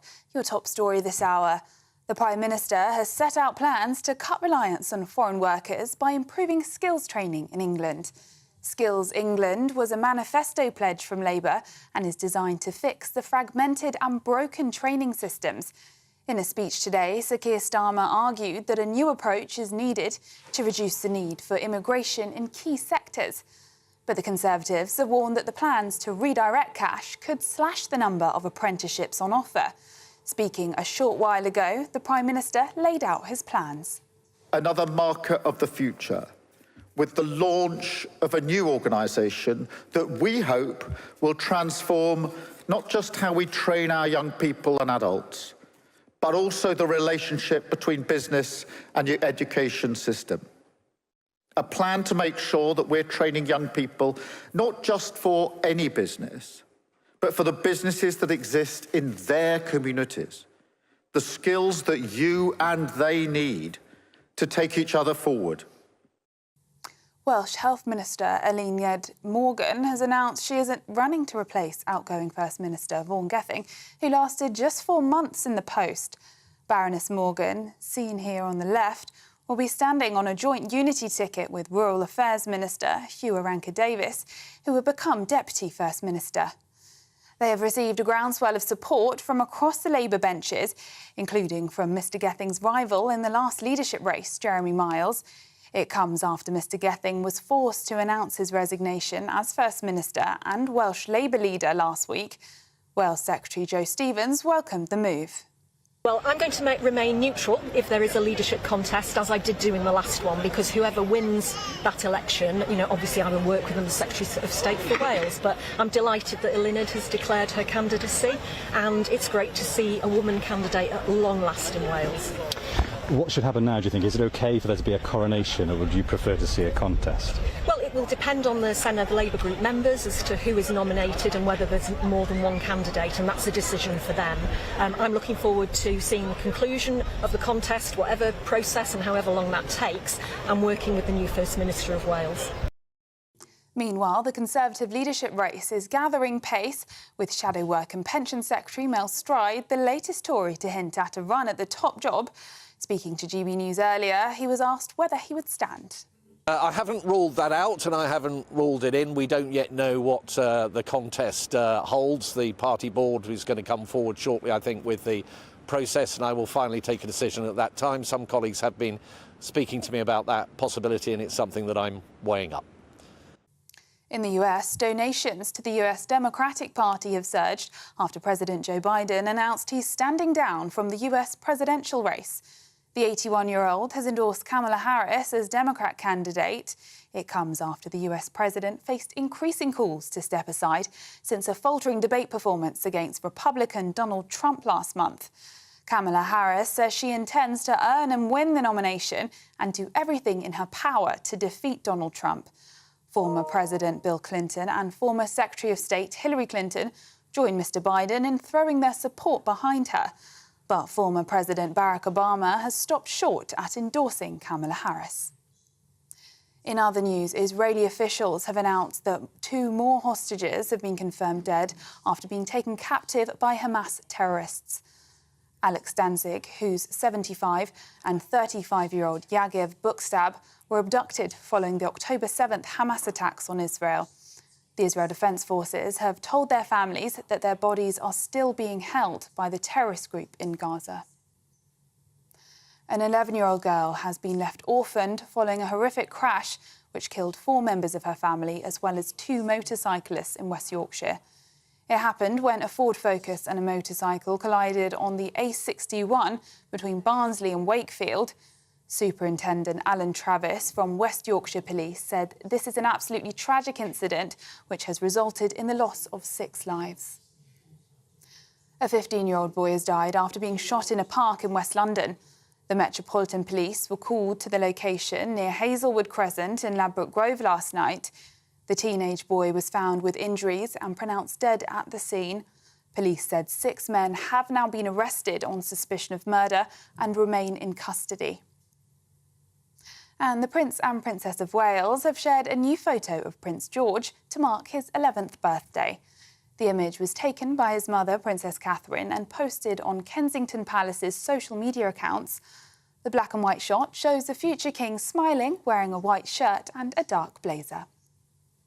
Those are the latest GB News headlines for now. I'm Sophia Wensler, more in half an hour. For the very latest GB News direct to your smartphone, sign up to News Alerts by scanning the QR code or go to gbnews.com/alerts.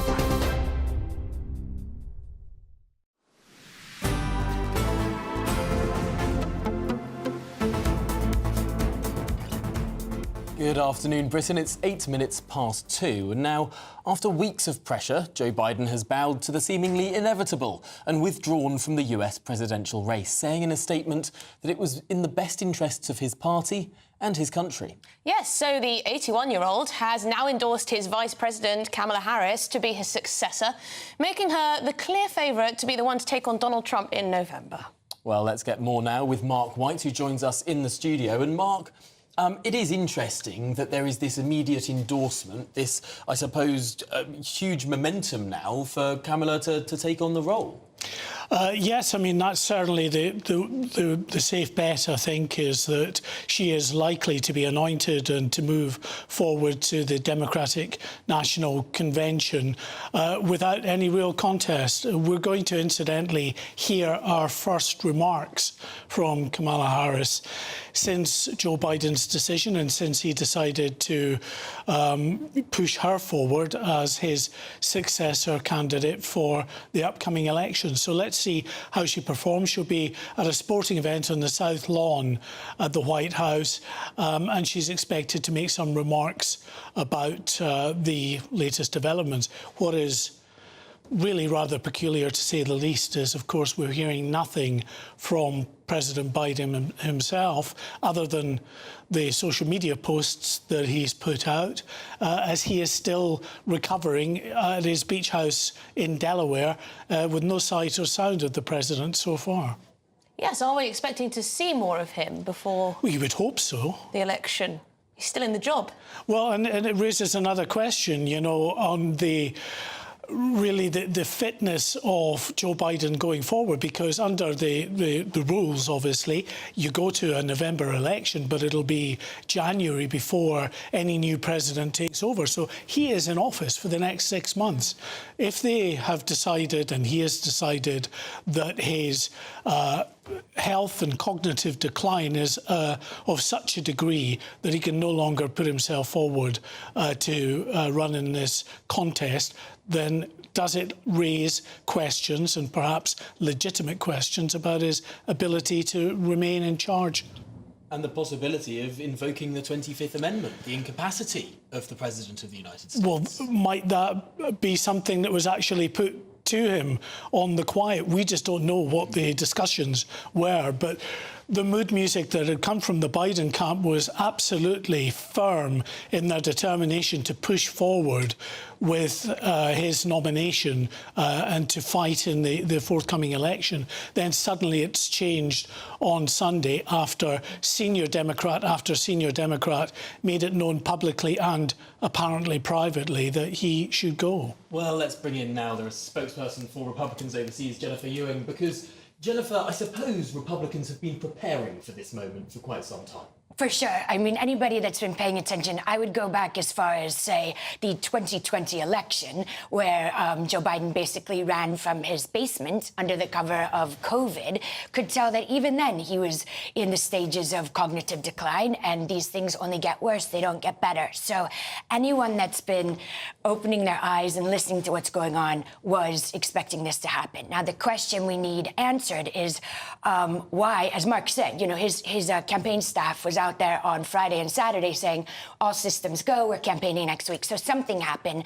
The big pressure campaign to get him to step down via tweet, which is just insane, considering this is so important. I don't care if you have COVID or whatever. You know, that's unacceptable. We should have had a press conference. And, yeah, there's a lot of questions to answer. I don't think he's fit to continue on being president. 25th will be talked about. And as for Kamala Harris, I also don't think she'll end up being the candidate. Oh, well, interesting. Why not? Why not? Well, I think I could name a lot of reasons. I'm from California, so we could go very far back. But let's just take the two most important ones. The first one, I would think, would be she's completely complicit in this cover-up, right? She was very close to Joe Biden. She's been working closely with him. And there is a cover-up that somebody has been hiding.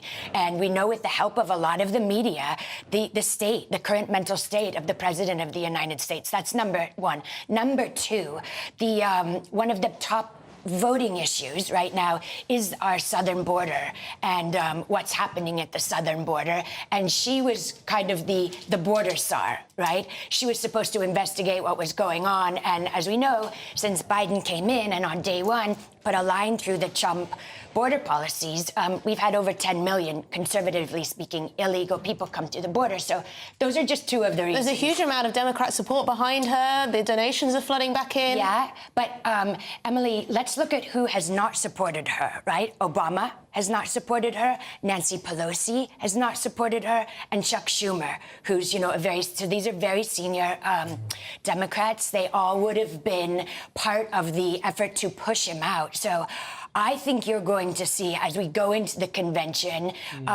you're going to see a lot of tickets start to pop up, various people that want to run against her. And quite frankly, that's what the Democrat voters and all of Americans deserve. They should have been given a primary like Republicans were. They've got a great bench. There's wonderful Democratic governors out there that, that could have run had it been 6 months ago. And now it's like, who's going to want to risk their career? And so Mark, Wednesday will be a big moment in terms of actually understanding the process, whether there will be a more open primary or an open convention, or if they'll all be sewn up. Yeah, and the Democratic National Convention have said that their Rules Committee have said that they're going to make this as transparent as possible. It'll be live broadcast, so people will get to see what their decision is. But I think you're right, in talking, I think there's a great deal of anger, isn't there, within the wider party. What they see as well as a cover-up from the higher-ups, from those within the administration, about the true level of Joe Biden's health and cognitive decline, and really whether there should have been a decision to, at the very least, not support him going forward earlier on that would have allowed that primary race for other people to come forward. And because now we are very, very close to an election. Exactly. Even if, with the best will in the world, if candidates want to come forward, they've got no time at all to actually get a campaign off the ground. If we think to the 1976 convention... Oh, yeah, I remember it well. When Ronald Reagan challenged Gerald Ford. Think to the 1980 Democratic National Convention. You had a strong challenge against Jimmy Carter. It used to be the way that things were done, were that people would challenge at the convention, that delegates would actually vote, that delegates were delegates, not just sent there and bound to their candidate. Exactly. Unfortunately, I think what we're looking at is more like 1968, I'm guessing before we were all born, where you had LBJ, who's the last time a candidate decided not to run for a second term, and it was in Chicago, the DNC, which is where it is again this year, and it all kicked off with horrible riots. And I'm fearful that a lot of these campus protests that we've been looking at over since October 7th are going to just, whether it's the pay to protest people or the people that really feel strongly are going to be showing up in Chicago, and it's going to be a mess. But again, Democrats should have been given a primary. But for Trump and his team, do they change tactic now? Well, they have been preparing for the possibility that Kamala Harris would be who he is up against at the end of the day.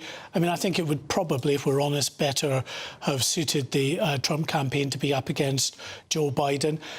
Whatever her faults, she will have the full machine of the Democratic Party behind her. She will be a lot better advised, prepped, briefed than perhaps she has been thus far.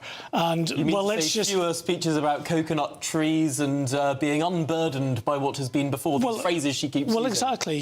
She has been, in many people's eyes, as guilty of as much gibberish as Joe Biden has been in recent months or years. So let's see how she responds to proper briefings, proper backup that you just don't get as a VP in the same way that you would as a presidential. We may see some fresh attack lines, I imagine, from the Republicans. Thank you very much. Thanks, Jennifer Ewing, and of course Mark White. Thank you. Now, how's the news gone down with the British public? Well, let's cross over to GB News reporter Ray Addison, who's in Crawley for us. Ray. Well, the general consensus here in Crawley in West Sussex is this decision by President Biden to stand aside as the presidential nominee for the Democrats means that they have more of a chance now in this upcoming election. A lot of people here saying that they felt that Joe Biden was simply too old to run. They were concerned by his apparent cognitive decline, his general health and well-being. The views range from some people saying that the world will be a better place without him to others who say that it's a shame because they believe that he was a real force for good. But yet, still here in Crawley, a lot of question marks over Kamala Harris. A lot of people don't really know who she is. They don't know what her platforms are. However, they're glad that she's younger. She's 59 years of age. She's a woman of colour. She's Asian American. She's black heritage as well. Excuse me, sir. And they are saying that those are both good factors to play off against Donald Trump, who of course is 78 years old and a white man. And they believe that that might give her a bit of an advantage and attract more attention from certain voters in the American population. So let's hear from them and see what they had to say. Right decision. He's been a great president, but he's too old. He's got to go. And I'm really excited at the chance. Could be first female black MP. MP, not MP, president, yeah. Yeah, Kamala Harris. What do you think about her? I don't know a huge amount about her, but hopefully she'll come into a bit more prominence now. She'll get a chance. And if someone's got to beat Trump. That was the problem. So I think it's the right thing to do, personally. Why? Yeah. He didn't seem like he was really with it, I'll be honest. Yeah. So he's endorsed Kamala Harris. Do you know much about her? What do you think of her? I don't know much about Kamala Harris, to be honest. I don't really follow too much about the US election. I just see a lot of like sound bites and news clips. I think it's a shame, really. I think he's probably a force for good. Why is he a force for good, then? I don't know, really. I just trust him. But maybe it means the Democrats have got a better chance of getting in, which is a good thing, I suppose. And what about Kamala Harris? He's endorsed Kamala Harris. Do you know much about her? I don't know much about her, but it'd be good to have a female president. Well, if I can use the term, this could be argued that this decision by President Biden has been their assassination moment, if you will, just like that event seemed to unite people around their candidate, Donald Trump. This has refreshed somewhat the Democrats' campaign, and I think that many of them do feel that there is some new hope for the party and a better chance in this November election. Now, one endorsement that Kamala Harris has received recently is from Democratic Kentucky Governor Andy Beshear. He's now backing Kamala Harris, and he's also being named as a potential running mate for her as her VP pick should she be successful. So she's getting a lot of endorsements. Would just quickly like to apologise for the use of that language. Obviously, we have no control of that. But some Republicans questioning Kamala Harris's legitimacy in this role. They're pointing out that she's never won a primary, and they're questioning whether she should really be the candidate to move forward. And of course, Donald Trump's campaign, very quick to go on the attack as well, releasing campaign ads saying that really she's been in charge over the last 4 years and that she is responsible for the mistakes of the administration. So it seems that that is the line that they're going to be taking as this election continues. Well, Ray Addison, thank you very much. Live from Crawley and all the delights Crawley has to offer. Apologies again for the language, if anyone was offended. It's interesting how people say, oh, it would be nice to have a female president, as if, you know, that's the only thing that matters, really. I think some people think that it's a nice thing. Although, of course, it would be ironic if the polls are right, Donald Trump will have twice defeated the only two major female presidential candidates, and the only time he was defeated, it would have been by a man. Is America ready for a female president? There's a question. I think it probably is. But coming up, we'll head to Farnborough amid uncertainty over Britain's Tempest fighter jet programme, which is feared to be at risk of being axed as part of a major defence review. Stay with us.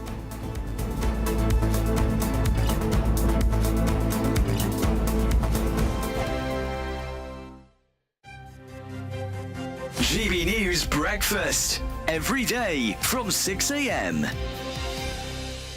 Khloe Kardashian has come under fire after posting a picture of her 6-year-old daughter wearing a full face of makeup. Yeah, the reality TV star said the youngster was participating in a dance recital and that wasn't an everyday occurrence. So this morning we're asking, is it ever okay to let children wear makeup? Well, joining us now is journalist Julie Cook. So, Julie, it's a child wearing full rouge, bright red lipstick, hair tied back, looking very, very stylised, very much, I think, like a young adult. Is this really the sort of thing we should be doing with small children? Oh, I think it's absolutely fine. I mean, first of all, in Khloe Kardashian's case, it was a dance recital, so it was very much a kind of performance element to it. She said herself in her post, it wasn't something they do every day. She was taking part in a dance activity. So, you know, I think she's vindicated on that front. But I've let my daughter play with makeup since she was 3. When she was 3, she showed a distinct interest in my makeup palettes, going through my stuff. She's 10 now, and while I don't let her wear a full face like a drag queen, I do let her wear, you know, a bit of mascara on a weekend if she wants to. I don't see any harm in it. Clearly, if you're a child of a Kardashian who's paid millions of dollars to endorse cosmetics, you know, that's part of the fabric of their family. My concern, though, Julie, is putting those pictures on social media where people can see them. We live in an age now where, you know, wrong-uns are scouring the internet all the time. A lot of girls do enjoy putting makeup on. It's almost like a self-expression thing. It's like painting on a canvas. They're just trying to be a bit artistic. I don't think it's necessarily as sort of sinister as we're making out. And I think as long as you're not posting pictures everywhere or putting them at risk of harm, I don't see any danger. The People's Channel. Every Saturday, 10 till 12, we'll bring you all of the news that you need to know. We'll also remind you there is so much to smile about. It's my favourite time of the week. I get to relax, enjoy some light-hearted stories, and let Ellie teach me about fashion too. That's Saturday Morning Live, every Saturday, 10 till 12. Only on GB News, Britain's news channel. In the GB newsroom, we bring you the news as it happens. With our team of dedicated journalists across the UK, GB News brings you accurate reporting of the day's topical agenda. When the news breaks, wherever and whenever it's happening, we'll be there. This is GB News. The People's Channel, Britain's news channel. If you want your news to be straight talking, this is a nightmare for the Conservatives. Again, down to earth. It's not just Nottingham where this is happening, is it? And most importantly, honest. Hard-working, middle-class taxpayers, they'll get their book thrown at them. They catch me, Martin Daubney, Monday to Friday, 3 till 6 p.m. on GB News, Britain's news channel.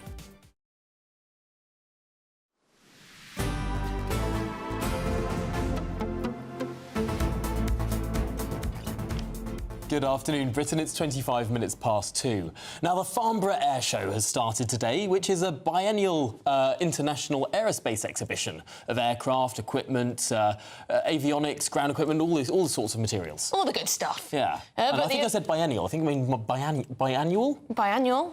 Avionics? But the event comes amid an uncertainty over Britain's Tempest fighter jet programme, which is feared to be at risk of being axed as part of this major defence review. Well, let's cross over to Farnborough and speak to GB News national reporter Charlie Peters, because, Charlie, some concerns over this Tempest programme, the government not committing to it. Hi Tom, hi Emily. Yes, well, a storm is brewing over this fighter jet programme. We've had the Tornadoes in service until 2019. The Eurofighter Typhoon is still the main fighter jet in use in the United Kingdom, and it's being replaced gradually by an F-35. I'm actually listening to it right now as it buzzes overhead coming in to land. It's a Lockheed Martin vehicle, but there are concerns that their general replacement, the Tempest program, the Global Combat Air program, could be scrapped. That is a program being run alongside Italians and Japanese engineers. It's cost £12 billion, and its main rival, the Lockheed Martin F-35, is just coming into land. I can barely hear myself think as it's coming in now. It's a ginormous aircraft coming in, the Lockheed Martin. They've delivered over 1,000 F-35s. 30 of them are in British control. 4 were in training in the US. 1, unfortunately, fell into the ocean during an accident. But as all that controversy goes around and conversation continues, speculation on that programme. Earlier today, Sir Keir Starmer, speaking at Farnborough, was asked if he could commit to that Tempest replacement. It's an important programme, and I know that people in the room will want to hear me say that. It's a programme on which we're making significant progress, in my view, and The Defence Secretary is holding a ministerial level meeting, I think next week, in relation to this, because of the significant benefits here in this country. So that's my attitude to it. There is, of course, a review going on, but it's important for me to put on record just how important a programme this is. Well, American air power pretty much drowned out my last live there, but you could hear, I hope, the Prime Minister there giving his perspective on the situation, saying on record that he wants to say how important the programme is, but importantly won't commit to it. Luke Pollard, the Armed Forces Minister, also was not able to commit to the programme amid concerns that it might be scrapped in rivalry with the AUKUS submarine programme. Now, the government is running the Strategic Defence Review to assess some of the military frailties that Britain is enduring, but as part of that there are significant cost pressures. We know, according to the Times newspaper, that the Army wants this Tempest programme scrapped in order to commit to the Army's modernisation programme. People defending Tempest say that it can do everything. It can be an air-to-air fighter, it can gather intelligence, and it can also strike targets on the ground. Britain, as you know, has been launching strikes, limited strikes, on the Houthi militia in Yemen, but it's been unable to do round trips from RAF Akrotiri on Cyprus. It's had to be refuelled in the air by an RAF Voyager tanker, one of the aircraft we might see later today at this air show. So there are capability gaps at the moment with Britain's Air Force. Both people who are in favour of Tempest and that rival Lockheed Martin aircraft we just heard landing, the F-35, do think that those replacements can fill that capability issue. And those conversations are going on here at Farnborough as it takes the military to the centre stage. 40% of the aircraft on the ground are military. Earlier we heard from two F-15s as they buzzed over. One dirty, one clean, one armed, one unarmed. American firepower on display here as British politicians and military chiefs look to the future of British Air Command. Well, Charlie, thank you very much for that, and thank you for battling through the sounds of some enormous jet engine that was clearly very, very close to you. I wonder, actually, Charlie, can you show us around at all? The sort of the scenario there. Can you get the camera to spin around?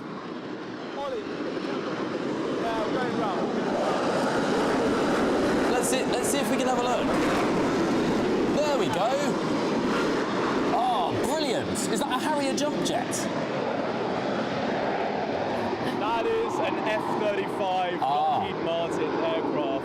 They've delivered over 1,000 of those aircraft now. Britain has 30. We ordered 138. Britain has recommitted to that Lockheed Martin order. 35 have been delivered, but 4 are currently in training, and 1, unfortunately, last year fell off an aircraft carrier and into the ocean. So we have 30 operational F-35s, missing 1, 4 in training, but 30 is a strong start, you might say. And the Lockheed Martin, we've just seen that F-35, it's one of the main competitors to the Tempest programme, but also the Eurofighter Typhoon. That's the aircraft that's been running those limited targeted strikes on the Houthis in Yemen. They're saying that they've had their core nations at Eurofighter buy in to several more of those Typhoons as those flashpoints in Eastern Europe continue to spring up. And there are concerns, of course, about the South China Sea and the ongoing situation in the Middle East. Many concerns at the moment in the military and defence space, and air power, of course, is central to that. Well, thank you very much indeed, Charlie, for that colourful expose of everything. Thank you. Charlie Peters, our reporter there in Farnborough. Well, I guess if you don't ask, you don't get. No, it's and that was fantastic for you. Yeah. Yeah, enjoyed that. Wish we'd seen the one that was drowning him out earlier, but, you know, there we go. Similar. Yeah, very similar.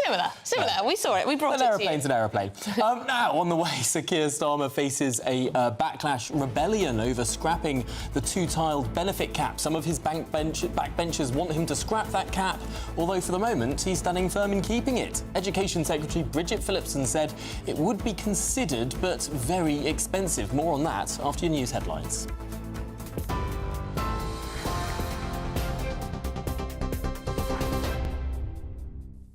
Good afternoon, it's 2:32. I'm Sophia Wensler in the GB newsroom. Your headlines. An 11-year-old girl has been left orphaned following a hover crash which killed 4 members of her family, as well as 2 motorcyclists in West Yorkshire. Shane Roller, his partner Shannon Morgan, and their daughters Lily and Ruby died on the A61 near Wakefield when their Ford Focus was in a collision with a motorbike. A GoFundMe page set up for 11-year-old Poppy, who was not in the car, has reached more than £31,000. The scene of the crash has remained closed while police investigations continue. Superintendent Alan Travis from West Yorkshire Police said this is an absolutely tragic incident which has resulted in the loss of 6 lives. The Prime Minister has set out plans to cut reliance on foreign workers by improving skills training in England. Skills England was a manifesto pledge from Labour and is designed to fix the fragmented and broken training systems. In a speech today, Sir Keir Starmer argued that a new approach is needed to reduce the need for immigration in key sectors. But the Conservatives have warned that the plans to redirect cash could slash the number of apprenticeships on offer.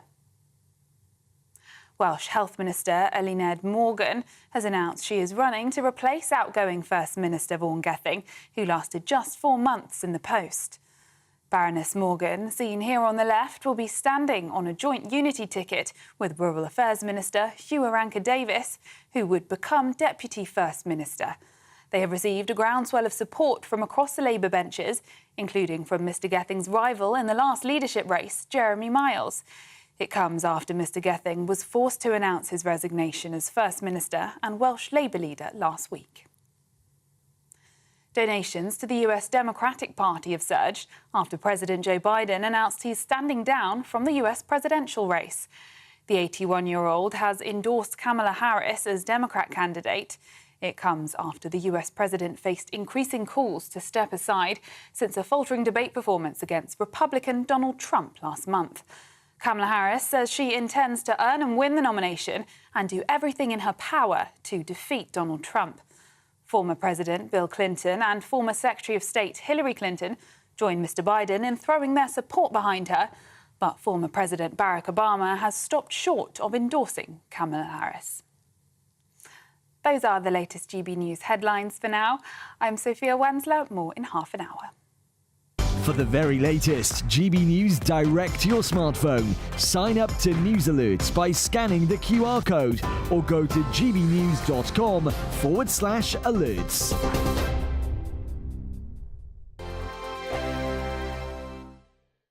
Hello, very good day to you. Here's your latest GB News weather update coming to you from the Met Office.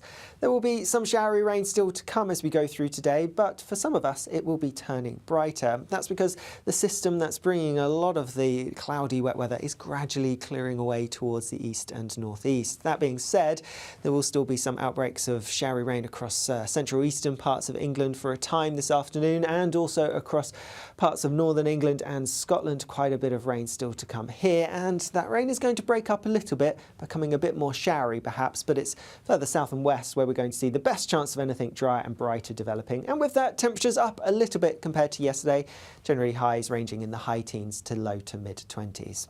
As we go into this evening, and still some showery rain across parts of Scotland in particular, some hefty showers are quite likely, could even be some rumbles of thunder too, but also some bright or sunny spells possible.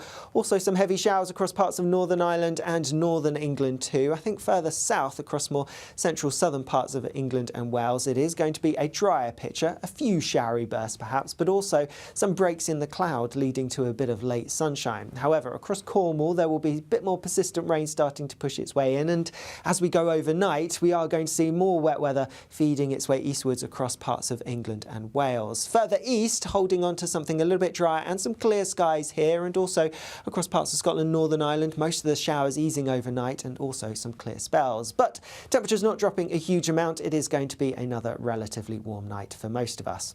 Could be some early heavy rain across some parts of central eastern England first thing tomorrow morning, but that should clear away towards the east, and then thereafter just a few scattered showers around. It is looking like a drier and brighter day than today for many of us. A good chance of seeing some sunshine breaking through, and temperatures a little bit higher than today, and so feeling a bit warmer as well. Bye-bye. The latest GB News travel. Good afternoon, I'm John Vincent. Queues in Cheshire, firstly slow for the M6 southbound due to an accident between junction 19 for Knutsford and 18 Middlewich. Also slow for the M62 westbound in Cheshire due to an accident between junction 11 Birchwood and 10 the Croft interchange. Queues in both directions on the M1 in Nottinghamshire. It's partially blocked due to an accident between junction 27 Hucknall and 28 for Alfreton. Delays on the M42 southbound in Staffordshire. There's a lane blocked for a broken down vehicle and fuel spillage at junction 10 Tamworth. Queues on the M25 clockwise in Surrey. There's a lane closed for a vehicle fire just before junction 11 Chertsey, and we're seeing slow traffic in both directions on the M5 in Somerset. It's all due to an accident between junction 24 Bridgewater South and 25 Taunton. And that's the latest traffic and travel news. You can stay up to date throughout the day by visiting our website gbnews.com.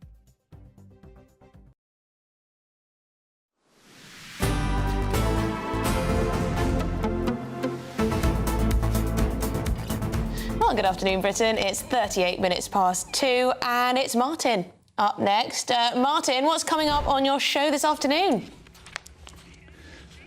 Well, guys, got two massive moments in US politics. Kamala Harris, the hotly tipped favourite to replace Joe Biden, she'll address America for the first time this afternoon, 4:30 p.m. We'll have that live. Also, the Secret Service investigation into the blundered assassination attempt on Donald Trump, that kicks off during my show. We'll have the latest from that. And the tech outage that grounded thousands of flights last year. Microsoft has sensationally blamed the European Union, claiming that the EU meddled with its software under competitive advantage rules, allowing CrowdStrike to make that fabled update which brought the biggest blackout since the Blitz. Was Brussels to blame for that? Another GB News exclusive, the asylum seeker figures to the European Union member states have been released and processed by us. An eye-watering 1.12 million asylum seeker claims last year. That's a 66% increase in 5 years. I'll speak to the report's author, who tells us that the EU's asylum problem is about to become the UK's small boats nightmare. And finally, Sammy Woodhouse, best known, of course, as a survivor of the Rotherham grooming scandal, has now found a new career as a citizen journalist. She's been speaking to locals in Hare Hills in Leeds in the aftermath of those riots. She'll tell us why locals feel that the country simply isn't listening. Worse than Brexit, they feel the immigration hates British people. All coming up 3 till 6. Sounds very, very interesting indeed, Martin. Looking forward to it. Do I sense a little schadenfreude over the EU being blamed for this, these outages? Yeah, well, I mean, the fact of the matter is... See you later. See you later. Cheers. Now, lots of you have been getting in touch on our debate from earlier in the show. We were discussing whether Brits abroad really are a disgrace. Yes, Irene says, sorry to say this, I live in Spain and without a doubt the British are the worst tourists. Loud, rude and mostly drunk. Irene, you must say exactly where you live. Perhaps Magaluf? Well, Sandra says, I hope the Spanish people film the British drunks in action and post the pictures online. Then I hope the same British drunks see the pictures and are ashamed of themselves. Britain is far too obsessed with this damaging drinking culture, and it's time the country woke up and grew up. Gosh, we're getting a right bashing here, aren't we? Stephen says, yes, I don't blame the locals for protesting. We are a disgrace abroad. Blimey, well, Sharon says, take tourism out of Spain and there isn't a lot left. It would ruin them financially. They need to be careful with what they're wishing for. Having said that, I won't take a holiday in popular holiday spots for Brits. Some are an embarrassment. Not much balance there. A little bit of balance from Sharon, but yes, it clearly we're an embarrassment, we're drunk, we're riotous. Yeah, I know, or maybe that's just in Hare Hills. But clearly, the Spanish economy is so reliant on British tourists and on other tourists as well, particularly these places that are protesting. I think it's completely true to say that if the Brits shut up shop, went home, didn't spend any money there, I mean, what would there be left? I think, though, if I was a local, I'd find us very annoying. Very annoying, the mess, you know, the way we kind of take over, don't we? Everyone has to, you know, put up. But we leave after a week or two, so it's all good, and then the new lot come in. Yes. Well, goodness me. And we're out in the winter. We won't be there in the winter, really. No. Let's perhaps return to British politics, because speculation continues to grow as to whether the government will scrap this two-child benefit cap. Well, earlier today, the Education Secretary said scrapping it would be considered by the government. It comes as Keir Starmer could face the threat of his first backbench revolt later today over these measures that affect some 1.6 million children. Right, well, let's get the latest with GB News political correspondent Catherine Forster. Catherine, ideologically, a lot of Labour MPs would like to see this child benefit cap scrapped. Is this going to be a headache for Keir Starmer? Well, it certainly is a headache because he's only been Prime Minister, 2.5 weeks, and already a previously apparently pretty united Labour Party is fracturing on this issue in particular. Just to remind everybody, of course, this was brought in by the Conservative government, so you can't claim child benefit for more than 2 children. Those are applying to children born after, I think, 2016, something like that.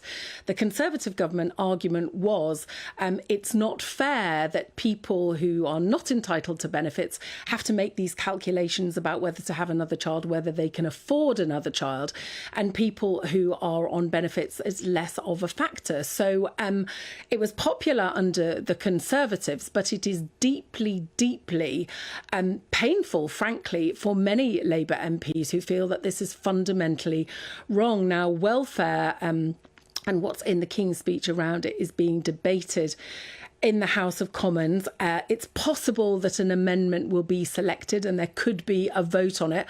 I mean, to be honest, Sir Keir Starmer's got a majority of a couple of hundred, hasn't he? So it's not going to be a case that I think the government's going to be defeated on this. But there is starting to seem like there may be some movement on it too, because the Education Secretary, Bridget Phillipson, on broadcast this morning, was saying that they would consider scrapping it. They've previously said that they would like to if and when it's affordable, but it's not affordable at the moment. And Sir Keir Starmer was asked about this down at Farnborough Airshow, where he was speaking about skills. And he said that, he agrees with Bridget, who's passionate about tackling child poverty, and that she more than many people, understands what it's like to grow up poor. He says no child should grow up in poverty, but it doesn't sound like they're going to back down on this just yet. No, well, thank you very much indeed, Catherine Forster, GB News political correspondent there in Westminster. I mean, it'd be very expensive indeed. I mean, we've also got the talk of 5.5% pay increases to large parts of the public sector. You then add scrapping the child benefit cap. The Chancellor says that might cost £3 billion, probably more. These things are always underestimates, aren't they? So, yes, lots of very expensive policy changes, possibly, if the pressure is that big enough. It'll be interesting to see how they handle potentially more opposition on this issue from their own backbenches than the opposition benches in the House of Commons. Well, coming up, we're going to be discussing how Prince Albert's memorial is now apparently considered offensive. Guess why? Because it reflects a Victorian view of the world that differs from mainstream views held today. Funny that, isn't it? The Victorian memorial has a Victorian worldview. How outrageous.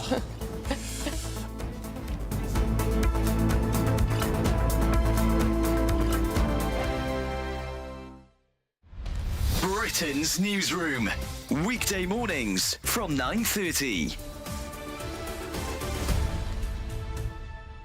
Well, we've got quite an extraordinary story to talk to you about now, because a triple amputee war hero is launching a bid to become the first to sail across the Pacific Ocean non-stop, solo and unsupported. Craig Wood was blown up as a teenager by the Taliban in Afghanistan, but now he's hoping to change the perception of disabled people and raise money for other limbless veterans like himself. And Craig joins us now. Morning. So, Craig, you are extraordinary. You are planning to take up to 80 days to sail from La Paz in Mexico to Japan. Yeah. How many miles is that? It'll be over 6,000. Amazing. Amazing. And it will take you how long? The minimum it's going to take me is 60 days. It could be up to 80. Yeah. And that's on your own. You've done plenty of this before, haven't you? You've done lots of solo sailing. Yeah, I've done quite a bit of solo sailing, but not as big as this. It is the world's biggest ocean, after all. And why that particular route?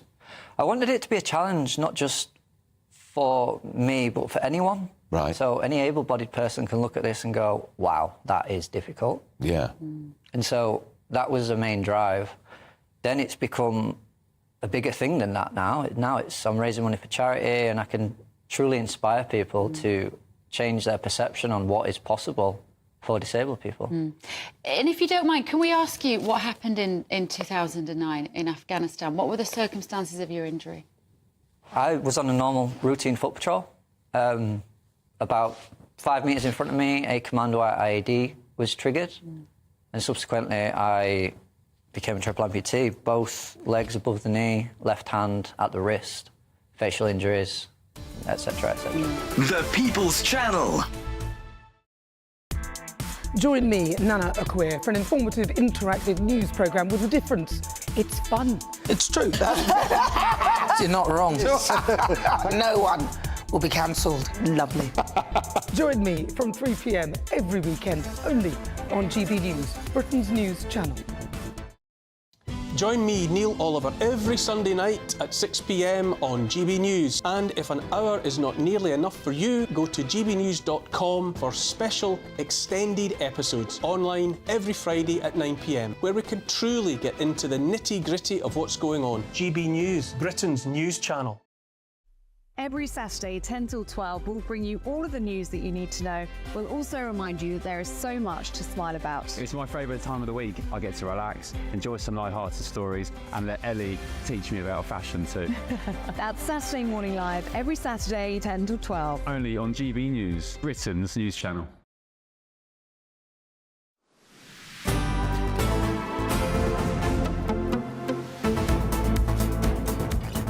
Well, good afternoon, Britain. It is now 2:49, and according to custodians, Prince Albert's memorial is now considered offensive because it reflects a Victorian view of the world that differs from mainstream views held today. Well, the 176-foot Albert Memorial stands opposite the Royal Albert Hall in Kensington Gardens, of course, was built to honour Queen Victoria's late husband in 1872, when the British Empire stretched across a third of the globe. Yes, it includes a golden sculpture of the Prince Consort himself, along with 4 groups of large statues representing the people and animals of 4 continents. So is it really offensive, or is this just yet another unnecessary addition to the everlasting culture wars? Thought they were over. Lisa and Andy said they were. Anyway, well, we can now speak with historian and broadcaster Rafe Hadelman-Koo. Rafe, what's all this about? I mean, really? Yeah, I mean, this is one of the most ludicrous and risible stories that I've heard this year, actually. You know, there's no denying that fact that, 19th century Europeans did believe in a hierarchy of the races. That's simply a fact. But what's notable, is that this monument was commissioned by Queen Victoria, who was remarkably progressive and liberal on matters of race.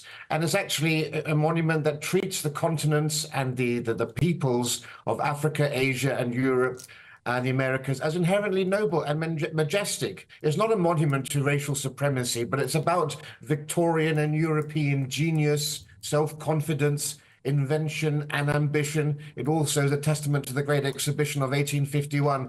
Basically, all the qualities that made Britain great and which are severely lacking in modern Britain today. And I would say that assertive, self-confident nations, as we once were, don't constantly navel gaze and apologize and self-flagellate like this.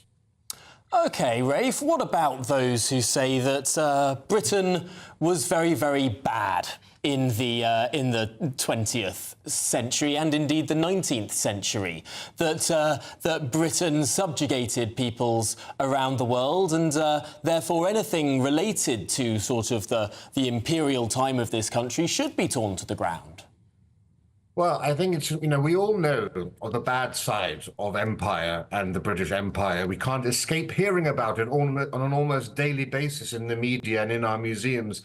What's remarkable is that although empires are ubiquitous around the world, the British Empire had the fewest, if I can say, atrocities than any other empire, and nothing in this world is black and white. And we focus too much on the dark side of empire, but nothing has done more than capitalism and colonialism for lifting the world out of poverty. And it's important to note, that, for example, in India, it was the British Empire that abolished sati, the burning of Hindu widows on the funeral pyre, that allowed Hindu widows to remarry, stop the infanticide of girls, tried to eradicate FGM in East Africa. It was the British who tried to abolish human sacrifice in Africa, linked to witchcraft and witch doctors' rituals, something, unfortunately, which continues in Zimbabwe, in Uganda and Mali and Mozambique today. Headhunting in New Zealand that the British put out. Stephen Pinker, the professor of Harvard University, has written very clearly that life in pre-colonial states was far more brutal and short and violent than it was after colonization. So you just have to look at things. Just quickly, because we don't have much time. You make an excellent set of points there, but the Royal Park's website, so their explanation is that the memorial's representation of certain continents draws on racial stereotypes that are now considered offensive. So, for example, Asia, depicted as a woman on an elephant, America, a Native American, Africa, a woman riding a camel, and the African sculpture also includes a white European woman reading a book to a black African tribesman. Is it true that these sorts of depictions are now considered offensive? That's a nonsense. Europe is also on there. Europe is depicted as a woman on a bull. You've got all the continents are depicted in traditional iconography. We have Britannia as a woman, Madeleine for France as a woman, Lady Columbia and Lady Liberty for America are women, depicting continents as noble ladies. I think is wonderful on the majestic beasts of their country, of their continent of origin. And I would think actually the woke ideologues who are pushing all this should be grateful that we have an early 19th century monument representing ethnic diversity and the genders in a noble and yeah, they'd be complaining if they were all white men, wouldn't they? Yes, true. Thank you very much, Ray Feldman. I'm really sorry we have to leave it there. Great to speak to you, historian and broadcaster. Good grief, I do think that people take offence about everything on other people's behalves. Well, up next, it's Martin Daubney. Yes. A brighter outlook with Box Solar, sponsors of weather on GB News. Hello, very good day to you. Here's your latest GB News weather update coming to you from the Met Office. There will be some showery rain still to come as we go through today, but for some of us it will be turning brighter.